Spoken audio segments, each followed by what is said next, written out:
ਜੀ। ਡੰਡੌਤ ਬੰਦਨ ਅਨਕ ਬਾਰ, ਸਰਬ ਕਲਾ ਸਮਰੱਥ। ਡੋਲਨ ਤੇ ਰਾਖੋ ਪ੍ਰਭੂ, ਨਾਨਕ ਦੇ ਕਰ ਹੱਥ। ਮੇਲ ਲਹੂ ਦਇਆਲ, ਟਹਿ ਪਏ ਦੁਆਰਿਆ। ਰਖ ਲੈ ਬਹੁ ਦੀਨ ਦਇਆਲ, ਅੰਮ੍ਰਿਤ ਬਹੁ ਹਾਰਿਆ। ਭਗਤ ਵਛਲ ਤੇਰਾ ਬਿਰਦ, ਹਰ ਪਤਤ ਉਧਾਰਿਆ। ਤੁਝ ਬਿਨ ਨਹੀਂ ਕੋਇ, ਬਿਨੋ ਮੋਹਿ ਸਾਰਿਆ। ਕਰ ਗਹਿ ਲਿਹੁ ਦਇਆਲ,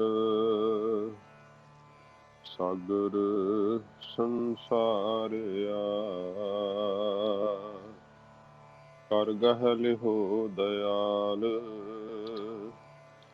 ਸਾਗਰ ਸੰਸਾਰਿਆ।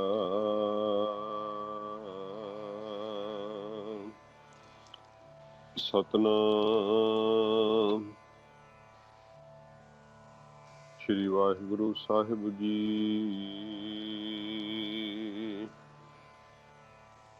ਮੁੰਦਾ ਸੰਤੋਖ ਸ਼ਰਮ ਪਤ ਝੋਲੀ, ਧਿਆਨ ਕੀ ਕਰਹਿ ਬਿਭੂਤ। ਖਿੰਥਾ ਕਾਲ ਕੁਆਰੀ ਕਾਇਆ, ਜੁਗਤ ਡੰਡਾ ਪ੍ਰਤੀਤ। ਮੁੰਦਾ ਸੰਤੋਖ ਸ਼ਰਮ ਪਤ ਝੋਲੀ, ਧਿਆਨ ਕੀ ਕਰਹਿ ਬਿਭੂਤ। ਖਿੰਥਾ ਕਾਲ ਕੁਆਰੀ ਕਾਇਆ, ਜੁਗਤ ਡੰਡਾ ਪ੍ਰਤੀਤ। ਆਈ ਪੰਥੀ ਸਗਲ ਜਮਾਤੀ, ਮਨ ਜੀਤੈ ਜਗ ਜੀਤ। ਆਦੇਸ ਤਿਸੈ ਆਦੇਸ, ਆਦ ਅਨੀਲ ਅਨਾਦ ਅਨਾਹਤ। ਜੁਗ ਜੁਗ ਏਕੋ ਵੇਸ।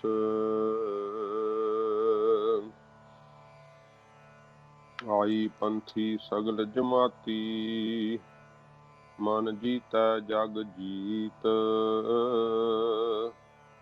ਆਦੇਸ ਤਿਸੈ ਆਦੇਸ, ਆਦ ਅਨੀਲ ਅਨਾਦ ਅਨਾਹਤ। ਜੁਗ ਜੁਗ ਏਕੋ ਵੇਸ। ਵਾਹਿਗੁਰੂ ਜੀ ਕਾ ਖਾਲਸਾ, ਵਾਹਿਗੁਰੂ ਜੀ ਕੀ ਫਤਿਹ। ਸੱਚੇ ਪਾਤਸ਼ਾਹ ਧੰਨ ਸਾਹਿਬ ਸ੍ਰੀ ਗੁਰੂ ਗ੍ਰੰਥ ਸਾਹਿਬ ਜੀ ਮਹਾਰਾਜ, ਸਤਿਗੁਰੂ ਜੀ ਦੀ ਕਿਰਪਾ ਰਹਿਮਤ ਸਦਕਾ ਆਪਾਂ ਗੁਰਬਾਣੀ ਕਥਾ ਸੰਥਿਆ ਦੀ ਕਲਾਸ ਵਿੱਚ ਇਕੱਤਰ ਹੋਏ ਹਾਂ। ਕੱਲ 27ਵੀਂ ਪੌੜੀ ਦੀ ਕਥਾ ਜਿਹੜੀ ਹੈ ਆਪਾਂ ਸਰਵਣ ਕੀਤੀ ਸੀ, ਤੇ ਉਹਦਾ ਮੁੱਖ ਭਾਵ ਜਿਹੜਾ ਸੀਗਾ ਉਹ ਸੰਖੇਪ ਰੂਪ ਵਿੱਚ ਆਪਾਂ ਇੱਕ ਵਾਰੀ ਸਰਵਣ ਕਰੀਏ, ਤੇ ਫਿਰ ਆਪਾਂ ਜਿਹੜੀ 28ਵੀਂ ਪੌੜੀ ਦਾ ਜੋ ਜਾਪ ਸਰਵਣ ਕੀਤਾ ਹੈ, ਫਿਰ ਇਹ ਆਪਾਂ 28ਵੀਂ ਪੌੜੀ ਦੇ ਅਰਥ ਅਤੇ ਜੋ ਪਾਠ ਹਨ ਉਹ ਆਪਾਂ ਫਿਰ ਸਰਵਣ ਕਰਾਂਗੇ। ਤੋ ਸੱਚੇ ਪਾਤਸ਼ਾਹ ਜੀ ਮਹਾਰਾਜ ਜੀ ਨੇ ਇਹ ਸੋਦਰ ਮਹਾਰਾਜ ਨੇ ਉਚਾਰਨ ਕੀਤਾ, ਤੇ ਕੱਲ ਆਪਾਂ ਵਿਸਥਾਰ ਨਾਲ ਸਰਵਣ ਕੀਤਾ ਸੀ। 3 ਪ੍ਰਕਾਰ ਦਾ ਸੋਦਰ ਹੈ ਸ੍ਰੀ ਗੁਰੂ ਗ੍ਰੰਥ ਸਾਹਿਬ ਜੀ ਦੇ ਅੰਦਰ, ਤੇ ਤਿੰਨੇ ਹੀ ਜਿਹੜੇ ਉਹ ਵੱਖਰੇ ਹਨ। ਮਹਾਰਾਜ ਨੇ ਭੇਦ ਰੱਖਿਆ ਹੈ ਸੱਚੇ ਪਾਤਸ਼ਾਹ ਜੀ ਨੇ ਪਾਠਾਂ ਦਾ। ਤੋ ਗਰੀਬ ਨਿਵਾਸ ਸੱਚੇ ਪਾਤਸ਼ਾਹ ਜੀ ਮਹਾਰਾਜ ਨੇ ਜਿਸ ਪਰਮੇਸ਼ਰ ਦਾ ਉੱਚਾ ਥਾਂ ਕਥਨ ਕੀਤਾ ਨਾ, ਜਿਸ ਦੀ ਬਾਬਤ ਕਿਹਾ ਕਿ ਵੱਡਾ ਸਾਹਿਬ ਉੱਚਾ ਥਾਓ। ਤੇ ਇਉਂ ਸੱਚੇ ਪਾਤਸ਼ਾਹ ਜੀ ਮਹਾਰਾਜ ਹੁਣ ਉਸ ਉੱਚੇ ਥਾਂ ਦਾ ਇਸ ਪੌੜੀ ਵਿੱਚ ਮਹਾਰਾਜ ਜੀ ਨੇ ਜ਼ਿਕਰ ਕੀਤਾ ਹੈ, ਜਿਸ ਸਰੂਪ ਨੂੰ ਮਹਾਰਾਜ ਜੀ ਨੇ ਆਖਿਆ ਕਿ ਉਹਦੇ ਜਿਹੜਾ ਹੈ ਗੁਣਾਂ ਦਾ ਵਪਾਰ ਅਮੋਲਕ ਵਾ। ਤੇ ਅਮੁੱਲ ਆਖ ਕੇ ਮਹਾਰਾਜ ਜੀ ਨੇ ਆਪਣਾ ਸਿਧਾਂਤ ਦੱਸਿਆ ਕਿ ਕੀਮਤ ਜਿਹੜੀ ਹੈ ਨਾ ਉਹ ਪਰਮੇਸ਼ਰ ਦੀ ਪਾਈ ਨਹੀਂ ਜਾ ਸਕਦੀ। ਇੱਕ ਉੱਚਾ ਉਹਦਾ ਨਾਮ ਹੈ, ਜਿਸ ਕਰਕੇ ਵਾਹਿਗੁਰੂ ਜੀ ਤੱਕ ਪਹੁੰਚਿਆ ਜਾ ਸਕਦਾ ਹੈ। ਤੇ ਸੱਚੇ ਪਾਤਸ਼ਾਹ ਜੀ ਮਹਾਰਾਜ ਐਸਾ ਸਮਾਧ ਪੂਰਵਕ ਪਰਮੇਸ਼ਰ ਦਾ ਜਿਹੜਾ ਹੈ ਸੱਚਖੰਡ ਦਰਬਾਰ ਉਹ ਮਹਾਰਾਜ ਜੀ ਦੱਸਦੇ ਹਨ। ਗਰੀਬ ਨਿਵਾਸ ਸੱਚੇ ਪਾਤਸ਼ਾਹ ਜੀ ਨੇ ਸਿੱਧਾਂ ਦੇ ਪੁੱਛਣ ਤੇ ਕਿ ਮਹਾਰਾਜ ਉਹਦੇ ਦਰ ਘਰ ਦੀ ਬਾਬਤ ਦੱਸੋ। ਤੇ ਉੱਥੇ ਰਾਜਿਆਂ ਦੇ ਤਾਂ ਜਿੱਦਾਂ ਪਹਿਲੋਂ ਤੋਂ ਰਵਾਇਤ ਹੈ, ਜਿਹੜੇ ਰਾਜੇ ਮਹਾਰਾਜੇ ਆ ਉਹਨਾਂ ਦੇ ਦਰ ਦੇ ਅੱਗੇ ਛੋਟੇ ਨਗਾਰੇ ਨਫੀਰੀਆਂ ਤੇ ਇਹ ਨਾਦ ਜਿਹੜੇ ਆ ਉਹ ਵੱਜਦੇ ਆ, ਖੁਸ਼ੀਆਂ ਦੀਆਂ ਸ਼ਹਿਨਾਈਆਂ। ਤੇ ਇੱਥੇ ਵੀ ਵਣਜਾਰੇ ਸਿੱਖ ਸੱਚਖੰਡ ਸ੍ਰੀ ਹਜ਼ੂਰ ਸਾਹਿਬ ਉਹ ਜਦੋਂ ਮਹਾਰਾਜ ਜੀ ਦੇ ਗੁਰਪੁਰਬ ਆਉਂਦੇ ਆ ਉਦੋਂ ਤਾਂ ਉਹ ਪੂਰੇ ਦਲ ਬੰਨ੍ਹ ਕੇ ਆਉਂਦੇ ਆ ਤੇ ਬੜੀ ਫਿਰ ਜਿਹੜੀ ਆ ਉਹ ਵਾਜਿਆਂ ਦੇ ਨਾਲ ਨਾਦ ਜਿਹੜਾ ਉਹ ਪੂਰਦੇ ਆ ਤੇ ਸ਼ਬਦ ਗਾਉਂਦੇ ਆ। ਤੇ ਉਸ ਤਰ੍ਹਾਂ ਰੋਜ਼ ਜਿਹੜੀ ਆ ਉਹਨਾਂ ਦੀ 2 ਜਾਣੇ ਹੁੰਦੇ ਆ ਤੇ ਉਹ ਛੋਟਾ ਨਗਾਰਾ ਤੇ ਨਾਲ ਸ਼ਹਿਨਾਈ ਵੱਜਦੀ ਆ। ਇਹ ਰਾਜੇ ਮਹਾਰਾਜਿਆਂ ਦੇ ਅੱਗੇ ਸਤਿਗੁਰਾਂ ਜੀ ਦੇ ਦਰਬਾਰ ਵਿੱਚ ਜਿਵੇਂ ਇਹ ਵੱਜਦੇ ਆ। ਇਤਿਹਾਸ ਵੀ ਜ਼ਿਕਰ ਕਰਦਾ ਹੈ ਕਿ 6ਵੇਂ ਪਾਤਸ਼ਾਹ ਜੀ ਮਹਾਰਾਜ ਦੇ ਸਮੇਂ ਵੀ ਮਹਾਰਾਜ ਦੇ ਦਰਬਾਰ ਵਿੱਚ ਵੱਜਦੇ ਹੁੰਦੇ ਸੀ। ਤੇ 10ਵੇਂ ਪਾਤਸ਼ਾਹ ਜੀ ਮਹਾਰਾਜ ਦੇ ਵੀ ਉਹਨੂੰ ਨੌਬਤ ਕਹਿੰਦੇ ਆ ਛੋਟੇ ਨਗਾਰੇ ਨੂੰ। ਤੇ ਮਹਾਰਾਜ ਸਾਹਿਬ ਜੀ ਨੇ ਅਕਾਲ ਪੁਰਖ ਵਾਹਿਗੁਰੂ ਜੀ ਦੇ ਦਰ ਘਰ ਬਾਰੇ ਜਦੋਂ ਮਹਾਰਾਜ ਜੀ ਨੇ ਦੱਸਿਆ ਹੈ ਤਾਂ ਫਿਰ ਮਹਾਰਾਜ ਕਹਿੰਦੇ ਆ ਉਹ ਦਰ ਕਿਹੋ ਜਿਹਾ ਹੈ, ਉਹ ਘਰ ਕਿਹੋ ਜਿਹਾ ਹੈ ਜਿੱਥੇ ਬੈਠ ਕੇ ਇਹ ਵਾਹਿਗੁਰੂ ਤੂੰ ਸਭਨਾਂ ਦੀ ਸੰਭਾਲ ਕਰਦਾ ਹੈ। ਹਾਂਜੀ। ਤੇ ਸੱਚੇ ਪਾਤਸ਼ਾਹ ਜੀ ਕਹਿੰਦੇ ਅਸੀਂ ਵੇਖ ਰਹੇ ਹਾਂ ਕਿ ਤੇਰੇ ਉਸ ਸੁਹਾਵਣੇ ਦਰ ਉੱਤੇ ਅਨੇਕਾਂ ਹੀ ਵਾਜੇ ਅਤੇ ਅਸੰਖਾਂ ਨਾਦ ਹੋ ਰਹੇ ਹਨ। ਕਿਤਨੇ ਹੀ ਉਹਨਾਂ ਵਾਜਿਆਂ ਨੂੰ ਵਜਾਉਣ ਵਾਲੇ ਹਨ। ਕਿਤਨੇ ਰਾਗ ਰਾਗਣੀਆਂ ਉੱਥੇ ਰਹਿ ਕੇ ਉੱਥੇ ਭਾਵ ਹਾਜ਼ਰ ਹੋ ਕਰਕੇ ਆਪ ਨੂੰ ਕਹਿ ਰਹੇ ਆ, ਭਾਵ ਆਪ ਨੂੰ ਗਾ ਰਹੇ ਆ। ਕਿਤਨੇ ਹੋਰ ਉਹਨਾਂ ਰਾਗ ਰਾਗਣੀਆਂ ਨੂੰ ਗਾਉਣ ਵਾਲੇ ਹਨ ਜਿਹੜੇ ਪਰਮੇਸ਼ਰ ਦੇ ਦਰ ਦੇ ਉੱਤੇ ਆਪੋ ਆਪਣਾ ਜਿਹੜਾ ਹੈ ਢੰਗ ਨਾਲ ਵਾਹਿਗੁਰੂ ਦਾ ਜਸ ਕਰ ਰਹੇ ਆ। ਫਿਰ ਮਹਾਰਾਜ ਸੱਚੇ ਪਾਤਸ਼ਾਹ ਜੀ ਕਹਿੰਦੇ ਆ ਕਿ ਇਹ ਵਾਹਿਗੁਰੂ ਆਪ ਨੂੰ ਤਾਂ ਵਗਦੀ ਪੌਣ ਗਾ ਰਹੀ ਹੈ, ਪਾਣੀ ਗਾਉਂਦਾ, ਅਗਨੀ ਗਾਉਂਦੀ ਹੈ। ਹਾਂਜੀ। ਤੇ ਜਿਹੜਾ ਧਰਮਰਾਜ ਹੈ ਉਹ ਵੀ ਆਪ ਜੀ ਨੂੰ ਗਾ ਰਿਹਾ ਹੈ। ਚਿੱਤਰ ਗੁਪਤ ਜਿਹੜੇ ਆ ਕਰਮਾਂ ਨੂੰ ਗੁਪਤ ਚਿੱਤਰਾਂ ਵਿੱਚ ਲਿਖ ਕੇ ਜਿਹੜੇ ਜਾਣਦੇ ਆ ਉਹ ਲਿਖੀ ਹੋਈ ਲਿਖਤ ਪਰ ਧਰਮਰਾਜਾ ਵਿਚਾਰ ਕਰਦਾ ਹੈ, ਉਹ ਵੀ ਗਾ ਰਹੇ ਆ। ਹਾਂਜੀ। ਮਹਾਰਾਜ ਸੱਚੇ ਪਾਤਸ਼ਾਹ ਕਹਿੰਦੇ ਹੈ ਵਾਹਿਗੁਰੂ ਉੱਥੇ ਤੈਨੂੰ ਗਾ ਰਹੇ ਹਨ ਸ਼ਿਵ ਜੀ, ਬ੍ਰਹਮਾ, ਇਹਨਾਂ ਦੀਆਂ ਸ਼ਕਤੀਆਂ ਰੂਪ ਦੇਵੀਆਂ ਜੋ ਤੇਰੇ ਸਵਾਰੇ ਹੋਏ ਹਨ, ਤੇਰੇ ਦਰ ਉੱਪਰ ਸੋਭ ਰਹੇ ਹਨ। ਤੇਰੇ ਦਰ ਉੱਤੇ ਇੰਦਰ ਪਦਵੀ ਦਾ ਆਸਣਾ ਤੇ ਬੈਠ ਕੇ ਇੰਦਰ ਸਣੇ ਆਪਣੇ ਦੇਵਤਿਆਂ ਦੇ ਤੈਨੂੰ ਗਾ ਰਹੇ ਹਨ। ਸਿੱਧ ਸਮਾਧੀਆਂ ਵਿੱਚ ਬੈਠੇ ਤੈਨੂੰ ਗਾ ਰਹੇ ਆ। ਸਾਧੂ ਵਿਚਾਰਾਂ ਵਿੱਚ ਲੱਗੇ ਤੈਨੂੰ ਗਾ ਰਹੇ ਆ। ਗਾਉਂਦੇ ਹਨ ਤੈਨੂੰ ਜਤ ਸਤ ਦੇ ਧਾਰਨ ਕਰਨ ਵਾਲੇ ਵੀ, ਸੰਤੋਖ ਵਿੱਚ ਰਹਿਣ ਵਾਲੇ ਵੀ ਇਉਂ ਵਾਹਿਗੁਰੂ ਜੀ ਨੂੰ ਗਾਉਂਦੇ। ਤਕੜੇ ਸੂਰਮੇ ਵੀ ਗਾ ਰਹੇ ਆ। ਵੇਦਾਂ ਨੂੰ ਪੜ੍ਹਨ ਵਾਲੇ ਪੰਡਤ ਇਹ ਗਾ ਰਹੇ ਆ। ਵੱਡੇ ਰਿਸ਼ੀ ਵੇਦਾਂ ਦੇ ਸਣੇ ਜੁਗਾਂ ਤੋਂ ਗਾ ਰਹੇ ਹਨ। ਮਨ ਨੂੰ ਮੋਹਿਤ ਕਰ ਲੈਣ ਵਾਲੀਆਂ ਸੁਰਗ ਦੀਆਂ ਤੇ ਮਾਤ ਲੋਕ ਦੀਆਂ, ਪਤਾਲ ਦੀਆਂ, ਤਿੰਨਾਂ ਲੋਕਾਂ ਦੀਆਂ ਇਸਤਰੀਆਂ ਤੈਨੂੰ ਗਾ ਰਹੀਆਂ ਹਨ। 68 ਤੀਰਥਾਂ ਸਮੇਤ ਸਾਰੇ ਤੇਰੇ ਪੈਦਾ ਕੀਤੇ ਰਤਨ ਤੈਨੂੰ ਗਾ ਰਹੇ ਹਨ। ਗਾਉਂਦੇ ਹਨ ਤੈਨੂੰ ਮਹਾਬਲੀ ਸੂਰਮੇ, ਸਗੋਂ ਚਾਰੇ ਖਾਣੀਆਂ ਹੀ ਤੈਨੂੰ ਗਾ ਰਹੀਆਂ ਹਨ। ਮਹਾਰਾਜ ਕਹਿੰਦੇ ਆ ਵੀ ਗੱਲ ਕੀ ਹੈ ਕਿ ਸਾਰੇ ਜਿੰਨਾ ਵੀ सच्चे पातशाह जी महाराज कहते वाहिगुरु नूं प्यार नाल गा रहे हैं। सारे ब्रह्मंड मंडल खंड जो वाहिगुरु जी ने रचे हैं, रच के अपने आसरे कायम रखे हैं। सच्चे पातशाह जी महाराज कहते हैं वो तेनों विशेष करके गा रहे हैं, जो तेरी भगती विच रचे हुए तेरे रसीए भगत हैं। महाराज कहते जो तेनों प्यारे लग रहे हैं, भाव के तुसां ते रसीए भगतां विच प्रीतम ते प्रेमी का जो भाव है वो रसमई संबंध है। इस करके महाराज साहब जी कहते हैं उन्हां नूं आप दा प्रीतम बना रहा है। वह गुणी कह गुणी समावणिया हो रहे हैं। वाहिगुरु जी के गुणां नूं गा रहे हैं ते गुण गाउंदे वाहिगुरु विच ही समा रहे हैं। इन्हां तो छुट होर कई सुते सिद्ध गायन करन वाले हैं, जो महाराज कहते सानू जिहड़े आ ओह याद नहीं आउंदे ते किन्ने क विचार करके दसीए। जिस दर उत्ते यह गायन हो रहा है वो सदा सच स्वरूप साहिब है। सच्चे साहिब दे दर दे उत्ते वडियाई हो रही है। तो महाराज जी फरमाउंदे है भी होसी जाए ना जासी रचना जिन रचाई। महाराज कहते हुण भी है, पहलों भी सी, अगे नूं भी होवेगा। ये रचना जिस परमेश्वर ने रची है। तो सतगुरु जी फरमाउंदे है जिसने माया रच के रंगा रंगा दी तरह तरह की सारी सृष्टि पैदा की है। कर कर वेख्या कीता अपना, अपने कीते नूं करके पैदा करके पालन आप वेखदा जियां दे कर्मां दे ताईं। ये उसदी इच्छा है, ये उसदी वडियाई है, शोभा पाउंदा है। जो तिस भावै सोई करसी। जो वाहिगुरु तैनूं पाउंदा है वो पहलों तू करदा सी, हुण करदा, अगे आउण वाले समय च ओही करेगा। तो सतगुरु फरमाउंदे हन वो पातशाहां दा पातशाह है।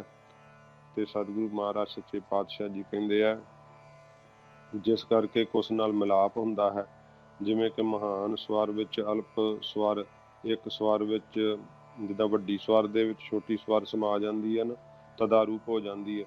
तिवें उसदी रजा विच अपनी मर्जी एक स्वर कर देण नाल तद उहदा रूप हो जाईदा है। सो पातशाहो साहा पात साहिब नानक रहन रजाई। ये सच्चे पातशाह जी महाराज कहंदे वाहिगुरु जी रजा विच चलण नाल निहाल होईदा। महाराज जी ने उस दर दी बाबत कहा सचखंड वसै निरंकार।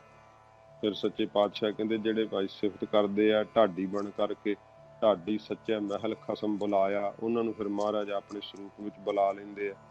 सच्ची सिफत सलाह है कपड़ा पाया, सच्ची सिफत सलाह दा कपड़ा उन्हां ने पाउणा कीता है। इउं सतगुरु जी कहंदे भाई उस परमेश्वर नूं गाउण वाले परमेश्वर दे विच ही अभेद हो जांदे आ। ਉਹਦੀ ਇਹੋ ਜਿਹੀ ਕੁਦਰਤ ਵਾ ਜਿਸ ਕੁਦਰਤ ਨੂੰ ਵੇਖ ਕਰਕੇ ਉਹਨਾਂ ਦਾ ਮਨ ਵਿਸਮਾਦ ਵਿੱਚ ਚਲੇ ਜਾਂਦਾ। ਦੂਈ ਕੁਦਰਤ ਸਾਜੀ ਹੈ ਕਰ ਆਸਣ ਡਿਠੋ ਚਾਓ। ਫਿਰ ਮਹਾਰਾਜ ਕਹਿੰਦੇ ਉਹ ਕੁਦਰਤ ਵਿੱਚ ਆਪ ਵਸਿਆ ਹੋਇਆ, ਬਲਿਹਾਰੀ ਕੁਦਰਤ ਵਸਿਆ। ਇਉਂ ਇਹ ਅਸਚਰਜ ਲੀਲਾ ਪਰਮੇਸ਼ਰ ਦੀ। ਸੂਖਮ ਮਹਿ ਜਾਣੈ ਅਸਥੂਲ। ਇਹ ਮਹਾਰਾਜ ਕਹਿੰਦੇ ਭਾਈ ਸੂਖਸ਼ਮ ਇੱਕ ਜੋਤ ਰੂਪ ਪਰਮੇਸ਼ਰ, ਸਥੂਲ ਸਰੂਪ ਸਾਰੇ ਸੰਸਾਰ ਦੇ ਅੰਦਰ ਵਾਹਿਗੁਰੂ ਆਪ ਸਮਾਏ ਹੋਏ ਆ। ਇਉਂ ਸੱਚੇ ਪਾਤਸ਼ਾਹ ਜੀ ਮਹਾਰਾਜ ਜੀ ਨੇ ਇਹ ਵਾਹਿਗੁਰੂ ਜੀ ਦੇ ਦਰ ਘਰ ਦਾ ਮਹਾਰਾਜ ਜੀ ਨੇ ਕਥਨ ਕੀਤਾ। ਤੇ ਮਹਾਰਾਜ ਜੀ ਨੇ ਇਉਂ ਆਪਣੀ ਬਾਣੀ ਵਿੱਚ ਵਾਹਿਗੁਰੂ ਜੀ ਦੇ ਦਰ ਘਰ ਬਾਰੇ ਹੋਰ ਵੀ ਸਤਿਗੁਰਾਂ ਜੀ ਨੇ ਬਚਨ ਕਹੇ ਆ। ਸੂਖ ਮਹਿਲ ਜਾ ਕੇ ਊਚ ਦੁਆਰੇ, ਤਾਂ ਮਹਿ ਵਾਸਹਿ ਭਗਤ ਪਿਆਰੇ। ਸਹਿਜ ਕਥਾ ਪ੍ਰਭ ਕੀ ਅਤ ਮੀਠੀ, ਵਿਰਲੇ ਕਾਹੂ ਨੇਤਰ ਡੀਠੀ। ਇਉਂ ਸੱਚੇ ਪਾਤਸ਼ਾਹ ਮਹਾਰਾਜ ਨੇ ਫਿਰ ਕਿਹਾ ਤਹ ਗੀਤ ਨਾਦ ਅਖਾਰੇ ਸੰਗਾ, ਊਹਾਂ ਸੰਤ ਕਰਹੇ ਹਰ ਰੰਗਾ। ਤੇ ਉੱਥੇ ਇਹ ਵਾਹਿਗੁਰੂ ਦੇ ਦਰ ਦੇ ਉੱਤੇ ਜਿਹੜੇ ਨਾਦ ਪੂਰੇ ਜਾ ਰਹੇ ਆ।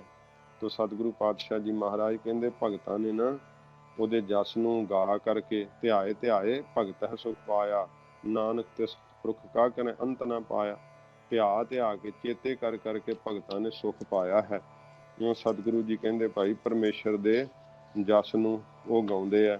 ਇਹ ਪਰਮੇਸ਼ਰ ਦੇ ਦਰ ਘਰ ਦੇ ਬਾਬਤ ਪੁੱਛਣ ਤੇ ਸਤਿਗੁਰਾਂ ਜੀ ਨੇ ਕਿਰਪਾ ਕਰਕੇ ਮਹਾਰਾਜ ਜੀ ਨੇ 27ਵੀਂ ਪੌੜੀ ਜਿਹੜੀ ਸੀ ਸਤਿਗੁਰਾਂ ਜੀ ਨੇ ਉਚਾਰਨ ਕੀਤੀ। ਤੇ ਜਿਸ ਦਾ ਆਪਾਂ ਅਰਥ ਕੱਲ ਸਰਵਣ ਕੀਤੇ ਸੀ ਤੇ ਪਾਠ ਸਰਵਣ ਕੀਤੇ ਸੀ। ਅੱਜ ਆਪਾਂ ਹੁਣ 28ਵੀਂ ਪੌੜੀ ਜਿਹੜੀ ਹੈ ਉਹ ਉਹਦਾ ਪਾਠ ਸਰਵਣ ਕੀਤਾ ਸੀਗਾ ਤੇ ਵਿਸ਼ਰਾਮਾਂ ਤੇ ਆਪਾਂ ਗੌਰ ਕਰਕੇ ਤੇ ਫਿਰ ਅਰਥ ਸਰਵਣ ਕਰਦੇ ਹਾਂ। ਮੁੰਦਾ ਸੰਤੋਖ, ਇਹ ਜਮਕੀ ਲੱਗਦੀ ਆ। ਮੁੰਦਾ ਸੰਤੋਖ ਸਰਮਪਤ ਝੋਲੀ, ਕਿੱਥੇ ਵਿਸ਼ਰਾਮ ਹੈ। ਝੋਲੀ ਨਹੀਂ ਕਹਿਣਾ, ਝੋਲੀ। ਜਿਹੜੀ ਝੋਲੀ ਆਪਾਂ ਫੈਲਾਈ ਦੀ ਹੈ, ਝੋਲੀ ਨਹੀਂ ਪਾਠ ਕਰਨਾ, ਭਾਰਾ ਕਰਕੇ ਨਹੀਂ ਕਰਨਾ, ਝੋਲੀ। ਧਿਆਨ ਕੀ ਕਰਹਿ ਵਿਭੂਤ, ਧਿਆਨ ਕੀ ਕਰਹਿ ਵਿਭੂਤ, ਵਿਭੂਤ। ਖਿੰਥਾ ਕਾਲ ਕੁਆਰੀ ਕਾਇਆ, ਖਿੰਥਾ ਪਾਠ ਕਰਨਾ, ਖਿੰਥਾ। ਖਿੰਥਾ ਕਾਲ ਕੁਆਰੀ ਕਾਇਆ, ਕਾਇਆ ਬਿੰਦੀ ਨਹੀਂ ਲਾਉਣੀ। ਜੁਗਤ ਡੰਡਾ ਪ੍ਰਤੀਤ, ਆਈ ਪੰਥੀ ਸਗਲ ਜਮਾਤੀ, ਵਿਸ਼ਰਾਮ। ਮਨ ਜੀਤੈ ਜਗ ਜੀਤ, ਆਦੇਸ਼ ਤਿਸੈ ਆਦੇਸ਼। ਐੜੇ ਨੂੰ ਕੰਨੇ ਲਾਉਣੇ ਆ। ਆਦੇਸ਼ ਤਿਸੈ ਆਦੇਸ਼ ਨਹੀਂ ਕਹਿਣਾ, ਆਦੇਸ਼ ਤਿਸੈ ਆਦੇਸ਼, ਤਿਸੇ ਨਹੀਂ ਤਿਸੈ। ਆਦੇਸ਼ ਤਿਸੈ ਆਦੇਸ਼। ਆਦਿ ਅਨੀਲ ਅਨਾਦ ਅਨਾਹਤ, ਜੁਗ ਜੁਗ ਇੱਕੋ ਵੇਸ਼। ਅਨਾਹਤ ਤੇ ਵਿਸ਼ਰਾਮ ਲੱਗਣਾ। ਆਦਿ ਅਨੀਲ ਅਨਾਦ ਅਨਾਹਤ, ਇੱਥੇ ਵਿਸ਼ਰਾਮ। ਜੁਗ ਜੁਗ ਇੱਕੋ ਵੇਸ਼। ਹਾਂਜੀ, ਇਹ ਪਾਠਾਂ ਦਾ ਆਪ ਜੀ ਨੇ ਖਿਆਲ ਰੱਖਣਾ। ਸੱਚੇ ਪਾਤਸ਼ਾਹ ਜੀ ਮਹਾਰਾਜ ਜਦੋਂ ਸਿੱਧਾਂ ਨੂੰ ਗਰੀਬ ਨਵਾਜ ਜੀ ਨੇ ਸਮੇਰ ਪਰਬਤ ਤੇ ਦਰਸ਼ਨ ਦਿੱਤੇ ਹੈ, ਸਿੱਧਾਂ ਨਾਲ ਮਹਾਰਾਜ ਜੀ ਦੀ ਜਦੋਂ ਚਰਚਾ ਹੋਈ ਹੈ, ਉਹ ਆਪਣੇ ਜੋਗ ਦੇ ਚਿੰਨ੍ਹ ਜਿਹੜੇ ਉਹਨਾਂ ਨੇ ਧਾਰਨ ਕੀਤੇ ਸੀਗੇ, ਮੁੰਦਰਾ, ਝੋਲੀ, ਖਿੰਥਾ ਆਦਿ, ਇਹ ਕੋਲ ਲਿਆ ਕੇ ਨਾ ਮਹਾਰਾਜ ਜੀ ਦੇ ਕਹਿਣ ਲੱਗੇ ਕਿ ਇਹ ਧਾਰਨ ਕਰੋ। ਭਾਈ ਗੁਰਦਾਸ ਸਾਹਿਬ ਨੇ ਕਿਹਾ ਨਾ ਕਿ ਉਹਨਾਂ ਨੇ ਸਿੱਧੀ ਮਨੇ ਵਿਚਾਰਿਆ, ਕਿ ਸਿੱਧਾਂ ਨੇ ਮਨ ਦੇ ਅੰਦਰ ਵਿਚਾਰਨਾ ਕੀਤਾ ਕਿ ਇਹ ਜਿਹੜਾ ਜੋਗੀ ਹੈ ਕਲਯੁਗ ਦੇ ਵਿੱਚ ਸਾਡੇ ਪੰਥ ਵਿੱਚ ਬੜਾ ਉਜਾਲਾ ਕਰੇਗਾ, ਬੜਾ ਪ੍ਰਕਾਸ਼ ਕਰੇਗਾ। ਇਸ ਕਰਕੇ ਮਹਾਰਾਜ ਸਾਹਿਬ ਜੀ ਨੂੰ ਉਹਨਾਂ ਨੇ ਜੋਗ ਦੇ ਚਿੰਨ੍ਹ ਧਾਰਨ ਕਰਾਉਣੇ ਚਾਹੇ ਤੇ ਇਹ ਲਿਆ ਕੇ ਨਾ ਅੱਗੇ ਰੱਖ ਕੇ ਮੁੰਦਰਾਂ ਜਿਹੜੀਆਂ ਕੰਨਾਂ 'ਚ ਪਾਉਂਦੇ ਆ, ਤੇ ਫਿਰ ਇਸ ਪ੍ਰਕਾਰ ਝੋਲੀ ਤੇ ਖਿੰਥਾ ਖੱਪਣੀ ਇਹ ਲਿਆ ਕੇ ਮਹਾਰਾਜ ਜੀ ਦੇ ਅੱਗੇ ਰੱਖ ਕੇ ਕਹਿੰਦੇ ਮਹਾਰਾਜ ਇਹ ਧਾਰਨ ਕਰੋ ਤੇ ਸਰੀਰ ਦੇ ਉੱਤੇ ਸਵਾਹ ਮਲੋ ਵਿਭੂਤ, ਤੇ ਹੱਥ ਵਿੱਚ ਡੰਡਾ ਪਕੜ ਕੇ ਜੋਗੀ ਬਣ ਜਾਓ। ਇਹ ਸੁਣ ਕੇ ਮਹਾਰਾਜ ਜੀ ਫਿਰ ਕਹਿਣ ਲੱਗੇ, ਸਿੱਧੋ ਤੁਸੀਂ ਲੈ ਕੇ ਆਏ ਹੋ ਇਹ ਜੋਗ ਦੇ ਚਿੰਨ੍ਹ ਤਾਂ ਨਹੀਂ ਹਨ। ਮਹਾਰਾਜ ਕਹਿੰਦੇ ਜੋ ਤੁਸੀਂ ਲੈ ਕੇ ਜੋਗ ਦੇ ਚਿੰਨ੍ਹ ਹੈ ਹੀ ਨਹੀਂ, ਇਹ ਕਿਸੇ ਸ਼ਾਸਤਰ ਵਿੱਚ ਨਹੀਂ ਲਿਖੇ ਹੋਏ। ਸ਼ਾਸਤਰਾਂ ਵਿੱਚ ਤਾਂ ਯਮ, ਨੇਮ, ਆਸਣ, ਪ੍ਰਾਣਾਯਾਮ, ਧਾਰਨਾ, ਧਿਆਨ, ਸਮਾਧ, ਪ੍ਰਤਿਹਾਰ, ਇਹ ਯੋਗ ਦੇ 8 ਅੰਗ ਲਿਖੇ। ਇਹ 8 ਅੰਗ ਯੋਗ ਦੇ ਆ। ਜੋ ਝੋਲੀ ਹੱਥ ਵਿੱਚ ਡੰਡਾ ਲੈ ਕੇ ਮੰਗਦਾ ਫਿਰੇ ਉਹ ਤਾਂ ਭਿਖਾਰੀ ਹੁੰਦਾ। ਮਹਾਰਾਜ ਕਹਿੰਦੇ ਜੋਗੀ ਹੋਵਾਂ ਜਗ ਭਵਾ ਘਰ ਘਰ ਭਿਖਿਆ ਲਿਓ, ਤੋ ਤੁਹਾਡਾ ਜੋਗ ਤਾਂ ਇਉਂ ਦਾ ਹੈ। ਡੰਡ ਕਮੰਡਲ ਮੋਢੇ ਭਾਰ, ਜੋਗ ਨਹੀਂ ਕਰਮਾਂ ਦੀ ਮਾਰ। ਇਹ ਕੋਈ ਜੋਗ ਥੋੜੋ ਹੈ। ਮਹਾਰਾਜ ਸੱਚੇ ਪਾਤਸ਼ਾਹ ਜੀ ਨੇ ਇਹ ਸਿੱਧਾਂ ਨੂੰ ਜਵਾਬ ਦਿੱਤਾ। ਕਹਿੰਦੇ ਅੱਛਾ, ਤੁਹਾਡੇ ਜੋ ਦੁੱਖਨ ਰੂਪ ਚਿੰਨ੍ਹ ਹਨ, ਅਸੀਂ ਇਹਨਾਂ ਨੂੰ ਭੂਖਨ ਰੂਪ ਕਰਕੇ ਕਥਨ ਕਰਦੇ ਹਾਂ। ਮਹਾਰਾਜ ਕਹਿੰਦੇ ਵੀ ਸਾਡੇ ਕੋਲ ਇਹ ਚਿੰਨ੍ਹ ਹੈਗੇ ਆ, ਅਸੀਂ ਗੁਰਮਤਿ ਅਨੁਸਾਰ ਜੋਗ ਦੇ ਇਹਨਾਂ ਚਿੰਨ੍ਹਾਂ ਨੂੰ ਧਾਰਨ ਕੀਤਾ। ਸੱਚੇ ਪਾਤਸ਼ਾਹ ਜੀ ਮਹਾਰਾਜ ਨੂੰ ਫਿਰ ਪੁੱਛਦੇ ਆ ਕਿ ਮਹਾਰਾਜ ਤੁਸੀਂ ਫਿਰ ਇਹ ਚਿੰਨ੍ਹ ਜਿਹੜੇ ਆ ਮੁੰਦਰਾ ਤੇ ਝੋਲੀ, ਖਿੰਥਾ, ਵਿਭੂਤ, ਇਹ ਕਿਹੜੀ ਹੈ, ਸਵਾਹ ਕਿਹੜੀ ਮਲੀ ਹੈ ਤੁਸੀਂ? ਤਾਂ ਫਿਰ ਸਤਿਗੁਰੂ ਜੀ ਨੇ ਕਿਹਾ ਮੁੰਦਾ ਸੰਤੋਖ। ਅਸੀਂ ਸੰਤੋਖ ਰੂਪੀ ਮੁੰਦਰਾ ਮਹਾਰਾਜ ਕਹਿੰਦੇ ਪਾਈਆਂ ਹਨ। ਸਾਡੇ ਪਾਸ ਮਹਾਰਾਜ ਕਹਿੰਦੇ ਚਿੱਪੀ ਜਾਂ ਠੂਠੇ ਦੀ ਥਾਂ ਸਰਮ ਵੈਰਾਗ ਰੂਪੀ ਪਾਤਰ ਹੈ, ਭਾਂਡਾ ਹੈ। ਅਤੇ ਝੋਲੀ ਮਹਾਰਾਜ ਕਹਿੰਦੇ ਧਿਆਨ, ਵਿਆਪਕ ਰੂਪ ਸਰੂਪ ਵਿੱਚ ਜੋ ਧਿਆਨ ਲਾਉਣਾ ਹੈ, ਇਹੋ ਹੀ ਝੋਲੀ ਹੈ। ਕੀ ਕਰਹਿ ਵਿਭੂਤ ਕਿਹਾ ਨਾ, ਧਿਆਨ ਕੀ ਕਰਹਿ ਵਿਭੂਤ। ਤੇ ਅਸੀਂ ਮਹਾਰਾਜ ਕਹਿੰਦੇ ਇਹ ਜਿਹੜਾ ਸਾਰਿਆਂ ਦੇ ਵਿੱਚ ਪਰਮੇਸ਼ਰ ਨੂੰ ਵਿਆਪਕ ਸਰੂਪ ਜਾਣ ਕਰਕੇ ਜਿਹੜਾ ਧਿਆਨ ਲਾਉਣਾ ਕੀਤਾ ਹੈ, ਇਹ ਸਵਾਹ ਮਲ ਕੇ ਮਹਾਰਾਜ ਸੱਚੇ ਪਾਤਸ਼ਾਹ ਕਹਿੰਦੇ ਅਸੀਂ ਵਿਭੂਤ ਜਿਹੜੀ ਆ ਨਾ ਲਾਉਣੀ ਕੀਤੀ ਹੈ। ਭਾਵ ਸਵਾਹ ਮਲਣ ਦੀ ਲੋੜ ਨਹੀਂ। ਇਹ ਸਿੱਧੋ ਇਸ ਪ੍ਰਕਾਰ ਦਾ ਯੋਗ ਕਮਾਇਆ। ਸਿੱਧ ਮਹਾਰਾਜ ਨੂੰ ਕਹਿਣ ਲੱਗੇ ਮੁੰਦਾਂ ਤਾਂ 2 ਹੁੰਦੀਆਂ ਹਨ, ਆਪ ਜੀ ਨੇ ਤਾਂ ਇੱਕੋ ਮੁੰਦਰਾ ਦਾ ਨਾਮ ਲਿਆ। ਮਹਾਰਾਜ ਕਹਿੰਦੇ ਮੁੰਦਾ ਸੰਤੋਖ ਸ਼ਰਮ ਪਤ ਝੋਲੀ। ਅਸੀਂ ਸੰਤੋਖ ਤੇ ਸ਼ਰਮ ਦੀਆਂ ਦੋ ਮੁੰਦਰਾਂ ਕਹੀਆਂ ਹਨ। ਬੁਰੇ ਕੰਮਾਂ ਤੋਂ ਸ਼ਰਮ ਲੱਜਿਆ ਕਰਦੇ ਹਾਂ, ਭਾਵ ਬੁਰੇ ਕਰਮ ਉੱਕਾ ਹੀ ਨਹੀਂ ਕਰਦੇ। ਇਹ ਦੋ ਮੁੰਦਰਾਂ ਹਨ। ਅਤੇ ਵਿਚਾਰ ਦਾ ਪਾਤਰ ਜਿਹੜਾ ਨਾ, ਇਹ ਗ੍ਰਹਿਣ ਕੀਤਾ ਹੈ। ਜਿਵੇਂ ਕਬੀਰ ਸਾਹਿਬ ਨੇ ਕਿਹਾ ਨਾ, ਪੱਤਰ ਕਾ ਕਰੋ ਵਿਚਾਰ ਰੇ। ਜਿਹੜੀ ਵਿਚਾਰ ਧਾਰਨੀ ਹੈ ਨਾ, ਇਹੋ ਹੀ ਸਾਡਾ ਪਾਤਰ ਹੈ, ਭਾਂਡਾ ਪਕੜਿਆ ਹੋਇਆ ਹੈ। ਝੋਲੀ ਸ਼ਰਧਾ ਰੂਪੀ ਝੋਲੀ ਹੈ। ਸ਼ਰਧਾਵਾਨ ਹੀ ਗਿਆਨ ਦੀ ਪ੍ਰਾਪਤੀ ਕਰ ਸਕਦਾ ਹੈ। ਨਿਸ਼ਰਦਕ ਨੇ ਗਿਆਨ ਕੀ ਪ੍ਰਾਪਤ ਕਰਨਾ? ਜਿਹੜੇ ਸ਼ਰਧਾ ਵਾਲੇ ਪੁਰਖ ਹਨ, ਉਹਨਾਂ ਦੇ ਅੰਦਰ ਸਾਰੇ ਗੁਣ ਆ ਜਾਂਦੇ ਹਨ। ਜਿਵੇਂ ਕੱਲੜੀ ਧਰਤੀ ਵਿੱਚ ਬੀਜਿਆ ਹਰਾ ਨਹੀਂ ਹੁੰਦਾ, ਤਿਵੇਂ ਨਿਸ਼ਰਦਕ ਪੁਰਖ ਕੋਈ ਵੀ ਸ਼ੁਭ ਗੁਣ ਪ੍ਰਾਪਤ ਨਹੀਂ ਕਰ ਸਕਦਾ। ਉਹ ਸੱਚੇ ਪਾਤਸ਼ਾਹ ਜੀ ਮਹਾਰਾਜ ਕਹਿੰਦੇ ਮੁੰਦਾ ਸੰਤੋਖ ਸ਼ਰਮ ਪਤ ਝੋਲੀ। ਸੱਚੇ ਪਾਤਸ਼ਾਹ ਜੀ ਕਹਿੰਦੇ ਆ ਪਹਿਲਾਂ ਸਮਝਣਾ ਕਿ ਸੰਤੋਖ ਦੀਆਂ ਮੁੰਦਰਾਂ ਧਾਰਨ ਕੀਤੀਆਂ ਹਨ। ਵਕਾਰਾਂ ਵੱਲੋਂ ਮਹਾਰਾਜ ਸੱਚੇ ਪਾਤਸ਼ਾਹ ਜੀ ਕਹਿੰਦੇ ਭਾਈ ਸ਼ਰਮ ਧਾਰਨ ਕੀਤੀ ਹੈ, ਤੇ ਇਹ ਸਾਡੇ ਕੋਲ ਪਾਤਰ ਵੈ, ਤੇ ਸ਼ਰਧਾ ਰੂਪੀ ਸਾਡੇ ਕੋਲ ਝੋਲੀ ਹੈ। ਇਹ ਸਤਿਗੁਰੂ ਜੀ ਨੇ ਦੱਸੇ, ਕਿਉਂਕਿ ਉਹਨਾਂ ਕੋਲ ਮੁੰਦਰਾਂ ਨੇ ਕੰਨਾਂ 'ਚ ਪਾਉਣ ਵਾਲੀਆਂ, ਤੇ ਹੱਥ 'ਚ ਫੜਨ ਵਾਲਾ ਪਾਤਰ ਵੈ, ਜਿਹਨੂੰ ਕਰਮੰਡਲ ਕਹਿ ਦਿੰਦੇ ਆ, ਜਾਂ ਉਹ ਕਾਸਾ ਵੀ ਹੁੰਦਾ ਉਹਨਾਂ ਕੋਲ, ਜੋਗੀਆਂ ਦੇ ਕੋਲ। ਤੇ ਸਤਿਗੁਰੂ ਪਾਤਸ਼ਾਹ ਜੀ ਫਿਰ ਦੱਸਦੇ ਆ ਕਿ ਸਾਡਾ ਪਾਤਰ ਕਿਹੜਾ ਹੈ, ਸਾਡੇ ਕੋਲ ਕੰਨ ਵਾਲੀਆਂ ਮੁੰਦਰਾਂ ਕਿਹੜੀਆਂ ਹਨ। ਤੇ ਇਉਂ ਸੱਚੇ ਪਾਤਸ਼ਾਹ ਜੀ ਮਹਾਰਾਜ ਕਹਿੰਦੇ ਫਿਰ ਸਾਡੇ ਕੋਲ ਜਿਹੜੀ ਝੋਲੀ ਹੈ, ਉਹ ਝੋਲੀ ਵਿੱਚ ਸਾਰਾ ਆਟਾ ਵਗੈਰਾ ਜੋ ਵੀ ਕੁਛ ਜੋਗੀ ਆ ਨਾ, ਉਹ ਪਵਾ ਲੈਂਦੇ ਆ। ਤੇ ਸੱਚੇ ਪਾਤਸ਼ਾਹ ਜੀ ਮਹਾਰਾਜ ਫਰਮਾਉਂਦੇ ਆ ਕਿ ਸਾਡੇ ਕੋਲ ਜਿਹੜਾ ਅਸੀਂ ਸੰਤੋਖ ਧਾਰਨ ਕੀਤਾ ਹੈ, ਤੇ ਸ਼ਰਮ ਧਾਰਨ ਕੀਤੀ ਹੈ ਵਕਾਰਾਂ ਵੱਲੋਂ, ਲੱਜਿਆ ਧਾਰਨ ਕੀਤੀ ਬੁਰਾ, ਇਹ ਦੋ ਮੁੰਦਰਾਂ ਅਸੀਂ ਪਹਿਨੀਆਂ ਹੋਈਆਂ ਹਨ। ਤੇ ਮਹਾਰਾਜ ਕਹਿੰਦੇ ਵਿਚਾਰ ਰੂਪੀ ਸਾਡੇ ਕੋਲ ਪਾਤਰ ਹੈਗਾ, ਤੇ ਇਸ ਪ੍ਰਕਾਰ ਸ਼ਰਧਾ ਰੂਪੀ ਝੋਲੀ ਹੈਗੀ ਆ। ਧਿਆਨ ਕੀ ਕਰੇ ਵਿਭੂਤ। ਜਿਹੜੀ ਏਰਣ ਗੋਹਿਆਂ ਦੀ ਸਵਾਹ ਹੁੰਦੀ, ਇਹਨਾਂ ਨੂੰ ਕੱਪੜ ਛਾਨ ਕੀਤਾ ਹੋਵੇ ਤੇ ਉਸ ਨੂੰ ਵਿਭੂਤੀ ਕਹਿੰਦੇ ਆ। ਇਸ਼ਨਾਨ ਕਰਕੇ ਸਰੀਰ ਤੇ ਮਲਦੇ ਆ। ਇਹ ਜਿਵੇਂ ਮਹਾਰਾਜ ਨੇ ਕਿਹਾ ਨਾ, ਛਾਣੀ ਖਾਕ ਵਿਭੂਤ ਚੜਾਈ, ਮਾਇਆ ਕਾ ਮਗ ਜੋ ਹੈ। ਸਵਾਹ ਤਾਂ ਮਲ ਲਈ, ਪਰ ਰਸਤਾ ਹੀ ਵੇਖਦਾ ਰਹਿੰਦਾ ਮਾਇਆ ਕਿੱਧਰੋਂ ਆਵੇ। ਸਵਾਹ ਮਲਣ ਦੇ ਨਾਲ ਪਰਮੇਸ਼ਰ ਦੀ ਪ੍ਰਾਪਤੀ ਨਹੀਂ ਹੁੰਦੀ। ਜੇ ਹੁੰਦੀ ਹੋਵੇ ਤਾਂ ਫਿਰ ਗਧੇ ਬਥੇਰੇ ਸਵਾਹ ਮਲ ਲੈਂਦੇ ਆ। ਹਾਥੀ ਵੀ ਇਸ਼ਨਾਨ ਕਰਕੇ ਮੁੜ ਕੇ ਖੇਹ ਉਡਾ ਕੇ ਸਿਰ ਤੇ ਪਵਾ ਲੈਂਦਾ। ਅਸੀਂ ਤਾਂ ਜਿਹੜਾ ਰੋਮ ਰੋਮ ਵਿੱਚ ਪਰਮੇਸ਼ਰ ਦਾ ਧਿਆਨ ਕਰਨਾ ਨਾ, ਇਹੋ ਹੀ ਮਹਾਰਾਜ ਕਹਿੰਦੇ ਵਿਭੂਤ ਮਲਣਾ ਕੀਤੀ ਹੈ। ਗੁਰਮੁਖ ਰੋਮ ਰੋਮ ਹਰਿ ਧਿਆਵੈ। ਧਿਆਨ ਕੀ ਕਰੇ ਵਿਭੂਤ। ਵਾਹਿਗੁਰੂ ਜੀ ਦੇ ਵਿੱਚ ਜਿਹੜਾ ਧਿਆਨ ਜੁੜਿਆ ਹੋਇਆ ਨਾ, ਹਰ ਵੇਲੇ ਸਾਡੇ ਸਰੀਰ ਦੇ ਰੋਮ ਰੋਮ ਚੋਂ ਜਿਹੜਾ ਵਾਹਿਗੁਰੂ ਵਾਹਿਗੁਰੂ ਦਾ ਜਾਪ ਹੁੰਦਾ, ਇਹ ਮਹਾਰਾਜ ਕਹਿੰਦੇ ਅਸੀਂ ਵਿਭੂਤੀ ਜਿਹੜੀ ਆ ਨਾ ਸਵਾਹ, ਇਹ ਮਲਣਾ ਕੀਤੀ ਹੈ। ਪਰ ਦੇਹ ਨੂੰ ਹੀ ਮਹਾਰਾਜ ਕਹਿੰਦੇ ਅਸੀਂ ਜਿਹੜਾ ਨਾ ਉਹ ਨਾਸ਼ਵੰਤ ਜਾਣਿਆ ਹੈ। ਇਹ ਜਿਹੜੀ ਸਵਾਹ ਮਲ ਲਈ ਅਸੀਂ, ਧਿਆਨ ਪਰਮੇਸ਼ਰ ਵਿੱਚ ਸਦਾ ਰਹਿਣ ਵਾਲਾ ਉਹ ਪਰਮੇਸ਼ਰ ਹੈ, ਬਾਕੀ ਦੇਹਾਂ ਸਾਰੀਆਂ ਨਾਸ਼ਵੰਤ ਨੇ। ਇਹ ਮਹਾਰਾਜ ਕਹਿੰਦੇ ਅਸੀਂ ਧਿਆਨ ਪਰਮੇਸ਼ਰ ਦਾ ਕਰਨ ਰੂਪ ਜਿਹੜੀ ਆ ਸਵਾਹ ਮਲੀ ਹੋਈ ਹੈ। ਜੋ ਸੱਚੇ ਪਾਤਸ਼ਾਹ ਜੀ ਮਹਾਰਾਜ ਨੂੰ ਫਿਰ ਪੁੱਛਦੇ ਆ ਕਿ ਆਪ ਜੀ ਨੇ ਖਫਣੀ ਕਿਹੜੀ ਪਹਿਰੀ ਹੋਈ ਹੈ। ਖਫਣੀ ਜਿਹੜੀ ਗਲ ਪਾਉਂਦੇ, ਗੋਦੜੀ। ਮਹਾਰਾਜ ਕਹਿੰਦੇ ਖਿੰਥਾ ਕਾਲ ਕੁਆਰੀ ਕਾਇਆ। ਇਹ ਸਿੱਧੋ ਸਾਡੀ ਖਿੰਥਾ ਜਿਹੜੀ ਗੋਦੜੀ, ਜਿਹਨੂੰ ਖਫਣੀ ਕਹਿੰਦੇ ਆ ਤੁਸੀਂ, ਇਹ ਜੋ ਕਾਇਆ ਦੇਹ ਕਾਲ ਤੋਂ ਕੁਆਰੀ ਰੱਖਣੀ ਹੈ, ਭਾਵ ਦੇਹ ਨੂੰ ਕਾਲ ਮੁੜ ਮੁੜ ਕੇ ਨਾ ਮਾਰੇ। ਸੱਚੇ ਪਾਤਸ਼ਾਹ ਜੀ ਮਹਾਰਾਜ ਕਹਿੰਦੇ ਇਹ ਅਸੀਂ ਖਫਣੀ ਬਣਾਉਣਾ ਕੀਤੀ ਹੈ, ਕਿ ਮੁੜ ਮੁੜ ਕੇ ਕਾਲ ਦੇ ਅਧੀਨ ਨਾ ਆਵੇ। ਜਿਸ ਵਕਤ ਸਤਿਗੁਰੂ ਜੀ ਜੋਤੀ ਜੋਤ ਸਮਾਏ ਤਾਂ ਹਿੰਦੂ ਤੇ ਮੁਸਲਮਾਨਾਂ ਨੇ ਉਸ ਵਕਤ ਆਪਸ ਵਿੱਚ ਝਗੜਾ ਪਾਇਆ।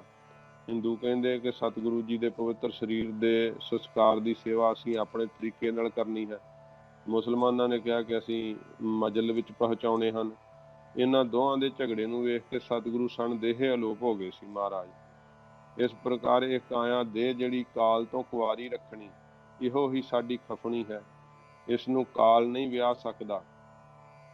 ਜਿਸ ਪ੍ਰਕਾਰ ਧੰਨ ਗੁਰੂ ਗੋਬਿੰਦ ਸਿੰਘ ਸੱਚੇ ਪਾਤਸ਼ਾਹ ਜੀ ਮਹਾਰਾਜ ਵੀ ਆਪ ਸਣ ਦੇਹੀ ਸਾਰੇ ਕਮਰ ਕੱਸੇ ਸਮੇਤ ਸਣੇ ਘੋੜੇ ਦੇ ਮਹਾਰਾਜ ਸੱਚਖੰਡ ਗਏ ਸੀ। ਜਿਹੜਾ ਦੇਹ ਨੂੰ ਕਾਲ ਦੀ ਕੁਆਰੀ ਕੀ ਆ ਬੁਰਕੀ ਸਮਝਣਾ ਹੈ, ਇਹ ਕਿ ਖਫਣੀ ਪਾਉਣੀ ਹੈ, ਭਾਵ ਕਿ ਦੇਹ ਜਿਹੜੀ ਉਹ ਸਦਾ ਨਹੀਂ ਰਹਿ ਸਕਦੀ।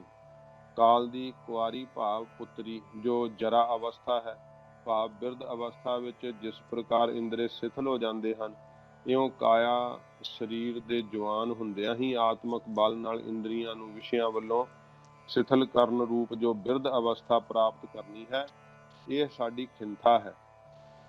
ਖਿੰਥਾ ਖਿਮਾ ਹਟਾਵੋ ਵੀ ਮਹਾਰਾਜ ਜੀ ਨੇ ਕਿਹਾ ਨਾ ਵਾਕ, ਖਿੰਥਾ ਜਿਹੜੀ ਹੈ ਨਾ ਖਿਮਾ ਰੂਪੀ ਖਫਣੀ ਹੀ ਮਹਾਰਾਜ ਕਹਿੰਦੇ ਅਸੀਂ ਪੈਰਨੀ ਯੋਗ ਸਮਝੀ ਹੈ। ਖਿੰਥਾ ਕਰ ਤੂੰ ਦਇਆ, ਜਾਂ ਦਇਆ ਵੀ ਮਹਾਰਾਜ ਜੀ ਨੇ ਖਿੰਥਾ ਕਹੀ ਹੈ। ਸਤਿਗੁਰੂ ਗੁਰੂ ਅਮਰਦਾਸ ਸਾਹਿਬ ਜੀ ਨੇ ਇਹ ਦਇਆ ਨੂੰ ਖਿੰਥਾ ਕਿਹਾ ਹੈ। ਇਉਂ ਸਤਿਗੁਰੂ ਪਾਤਸ਼ਾਹ ਜੀ ਮਹਾਰਾਜ ਕਹਿੰਦੇ ਇਹ ਜਿਹੜੀ ਖਫਣੀ ਹੈ ਨਾ, ਇਹ ਖਫਣੀ ਕਿਹੜੀ ਹੈ, ਉੱਤੇ ਕੱਪੜਾ ਪਾਉਂਦੇ ਆ ਨਾ, ਇਹ ਸਰੀਰ ਰੂਪੀ ਖਫਣੀ ਪਹਿਨੀ ਹੋਈ ਹੈ। ਇਹ ਸਰੀਰ ਰੂਪੀ ਮਹਾਰਾਜ ਕਹਿੰਦੇ ਚੋਲਾ ਪਹਿਨਿਆ ਹੋਇਆ, ਜਿਹਨੂੰ ਗੋਦੜੀ ਕਹਿੰਦੇ ਆ ਇਹ ਜੋਗੀ ਲੋਕ, ਸਿੱਧ ਲੋਕ।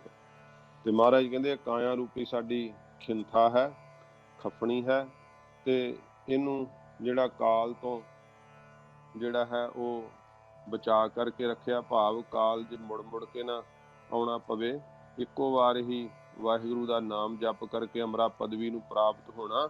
ਇਹ ਕਾਲ ਤੋਂ ਜਿਹੜੀ ਕੁਆਰੀ ਰੱਖੀ ਹੈ, ਭਾਵ ਕਾਲ ਤੋਂ ਮਹਾਰਾਜ ਕਹਿੰਦੇ ਭਾਈ ਦੇਹ ਨੂੰ ਜਿਹੜਾ ਹੈ ਬਚਾ ਕਰਕੇ, ਭਾਵ ਕਿ ਦੇਹ 'ਚ ਦੁਬਾਰਾ ਨਾ ਆਉਣਾ ਪਵੇ, ਇਹ ਅਸੀਂ ਖਿੰਥਾ ਜਿਹੜੀ ਹੈ ਦੇਹ ਰੂਪੀ ਖਿੰਥਾ, ਸਰੀਰ ਰੂਪੀ ਹੀ ਖਿੰਥਾ ਖਫਣੀ ਜਿਹੜੀ ਆ ਪਹਿਣੀ ਹੋਈ ਹੈ।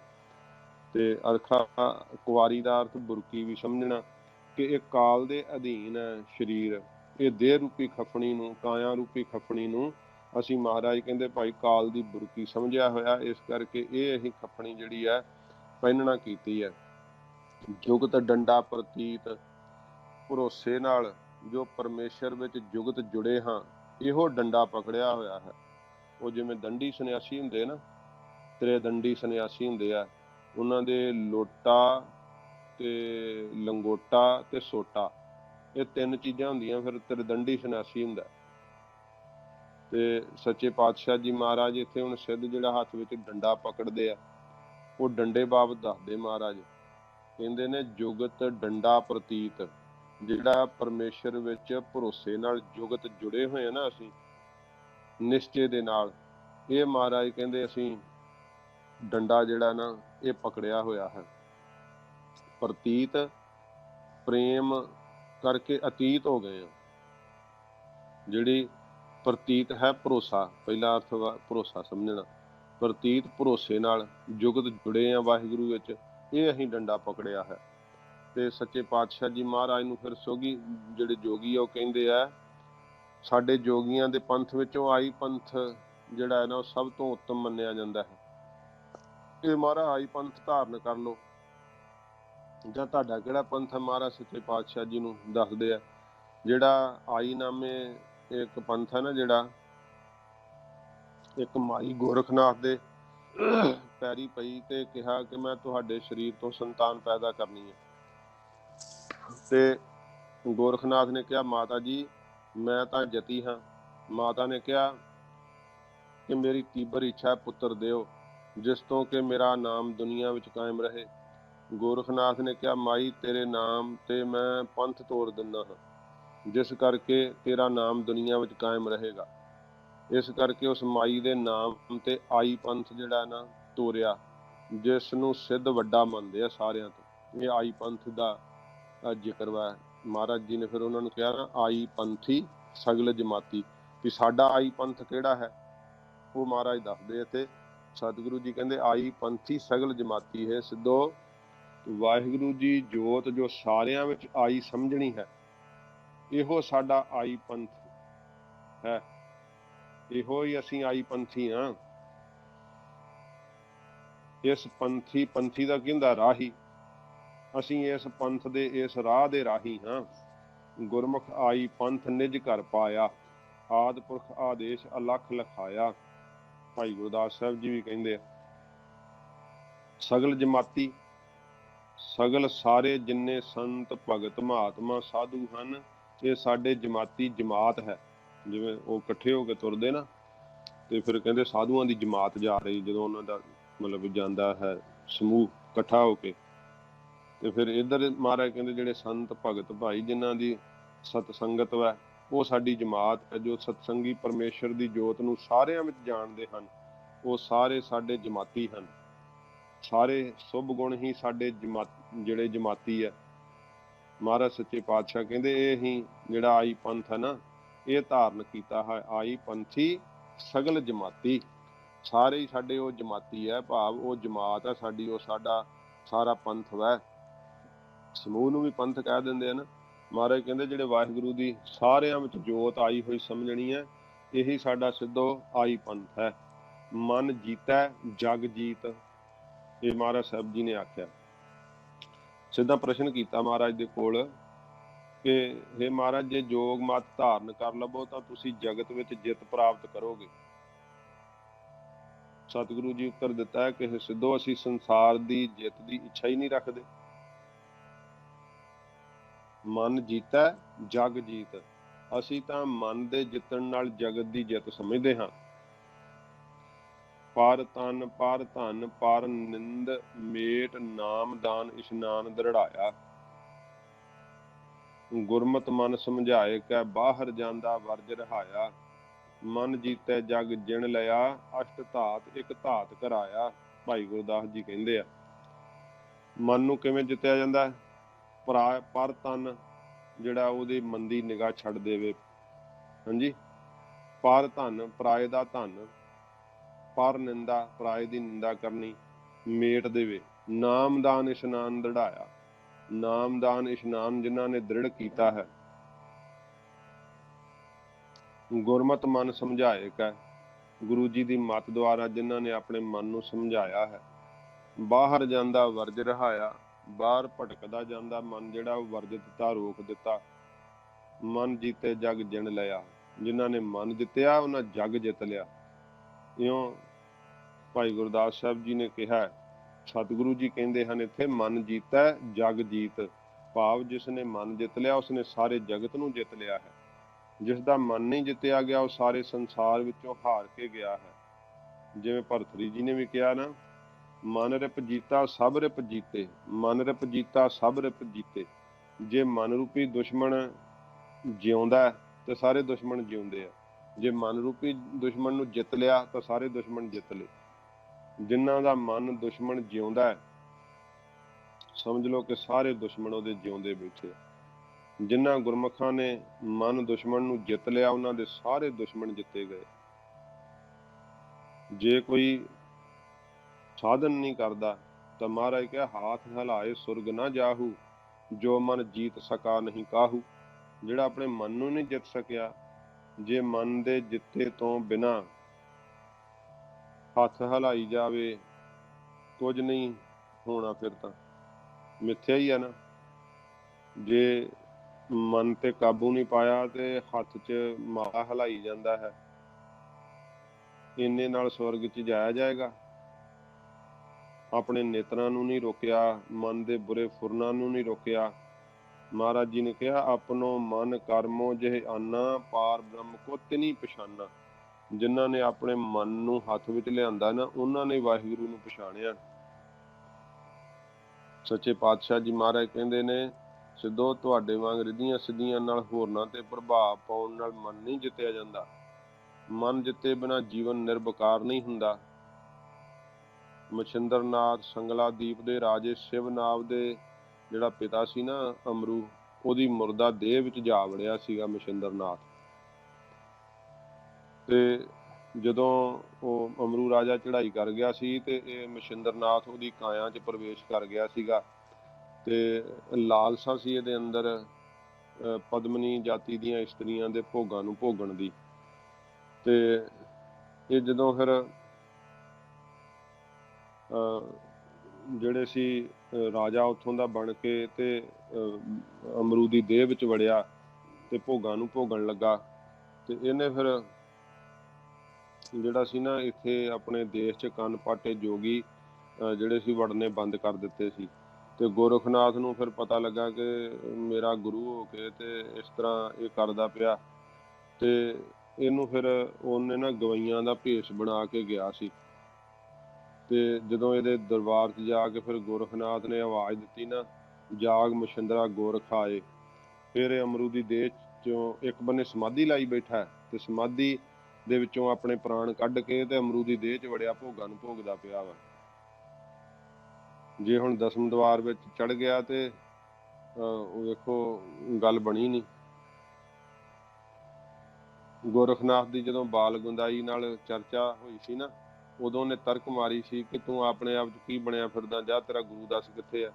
ਤਾਂ ਸ਼ਰਮਿੰਦਾ ਹੋ ਕੇ ਫਿਰ ਉਹ ਤਬਲਾ ਸਿੱਖ ਕੇ ਤੇ ਉਹ ਤਬਲੇ ਨੂੰ ਵਜਾ ਕੇ ਉੱਥੇ ਦਰਬਾਰ ਦੇ ਵਿੱਚ ਫਿਰ ਬੋਲਿਆ ਸੀਗਾ ਕਿ ਜਾਗ ਮਛਿੰਦਰਾ ਗੋਰਖ ਆਏ। ਫਿਰ ਉਹਦੀ ਦੇਹ 'ਚੋਂ ਜਦੋਂ ਨਿਕਲਿਆ ਤੇ ਇਹਨੂੰ ਲੈ ਕੇ ਫਿਰ ਮਹਾਰਾਜ ਗੁਰੂ ਨਾਨਕ ਸਾਹਿਬ ਜੀ ਦੇ ਕੋਲ ਆਇਆ ਸੀ ਤੇ ਮਹਾਰਾਜ ਦੇ ਚਰਨੀ ਪਾਇਆ, ਮਹਾਰਾਜ ਮੇਰਾ ਗੁਰੂ ਹੈ ਤੇ ਇਹਨੂੰ ਸਿੱਖਿਆ ਦਿਓ। ਫਿਰ ਮਹਾਰਾਜ ਨੇ ਰਾਮਕਲੀ ਰਾਗ ਵਿੱਚ ਸ਼ਬਦ ਉਚਾਰਿਆ ਸੀ, ਸੁਣ ਮਛਿੰਦਰਾ ਨਾਨਕ ਬੋਲੇ, ਬਸਗਤ ਪੰਚ ਕਰੇ ਨਹਿ ਡੋਲੇ। ਇਹ ਮਹਾਰਾਜ ਨੇ ਇਹਦੇ ਵਕਾਰ ਮੇਟ ਕੇ ਫਿਰ ਇਹਨੂੰ ਨਿਹਾਲ ਕੀਤਾ ਸੀ ਸੱਚੇ ਪਾਤਸ਼ਾਹ ਜੀ ਨੇ। ਤੇ ਮਨ ਦਾ ਜਿੱਤਣਾ ਬੜਾ ਦੁਸਤਰ ਹੈ, ਬੜਾ ਕਠਿਨ ਹੈ। ਇੱਕ ਵਾਰੀ ਕਿਸੇ ਮਹਾਤਮਾ ਨੇ ਸੁੱਕਾ ਹੋਇਆ ਡੱਡੂ ਪੀਸ ਕੇ ਆਪਣੇ ਆਸਣ ਦੇ ਹੇਠਾਂ ਰੱਖ ਲਿਆ।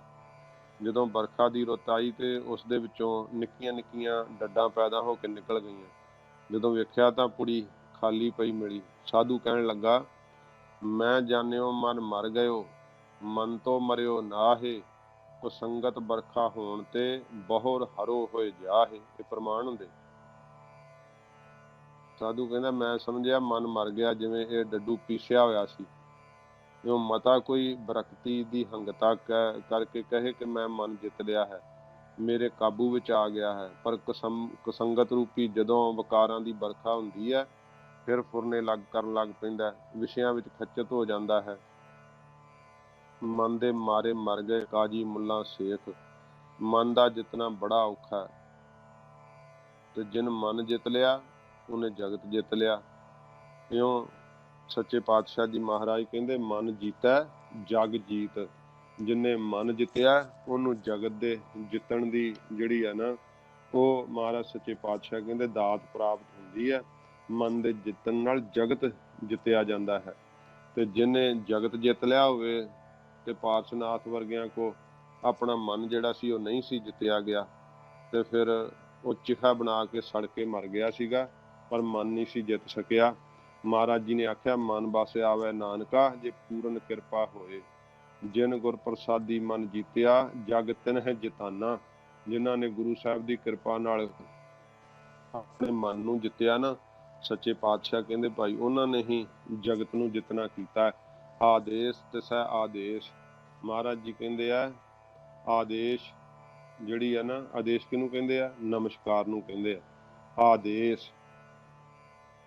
ਇਹ ਸਿੱਧੋ ਅਸੀਂ ਕਿਸੇ ਦੇ ਅੱਗੇ ਸਿਰ ਨਹੀਂ ਝੁਕਾਉਂਦੇ, ਨਾ ਕਿਸੇ ਮੜੀ ਮੱਟ ਦੇਵੀ ਦੇਵਤੇ ਅੱਗੇ ਝੁਕਦੇ ਹਾਂ।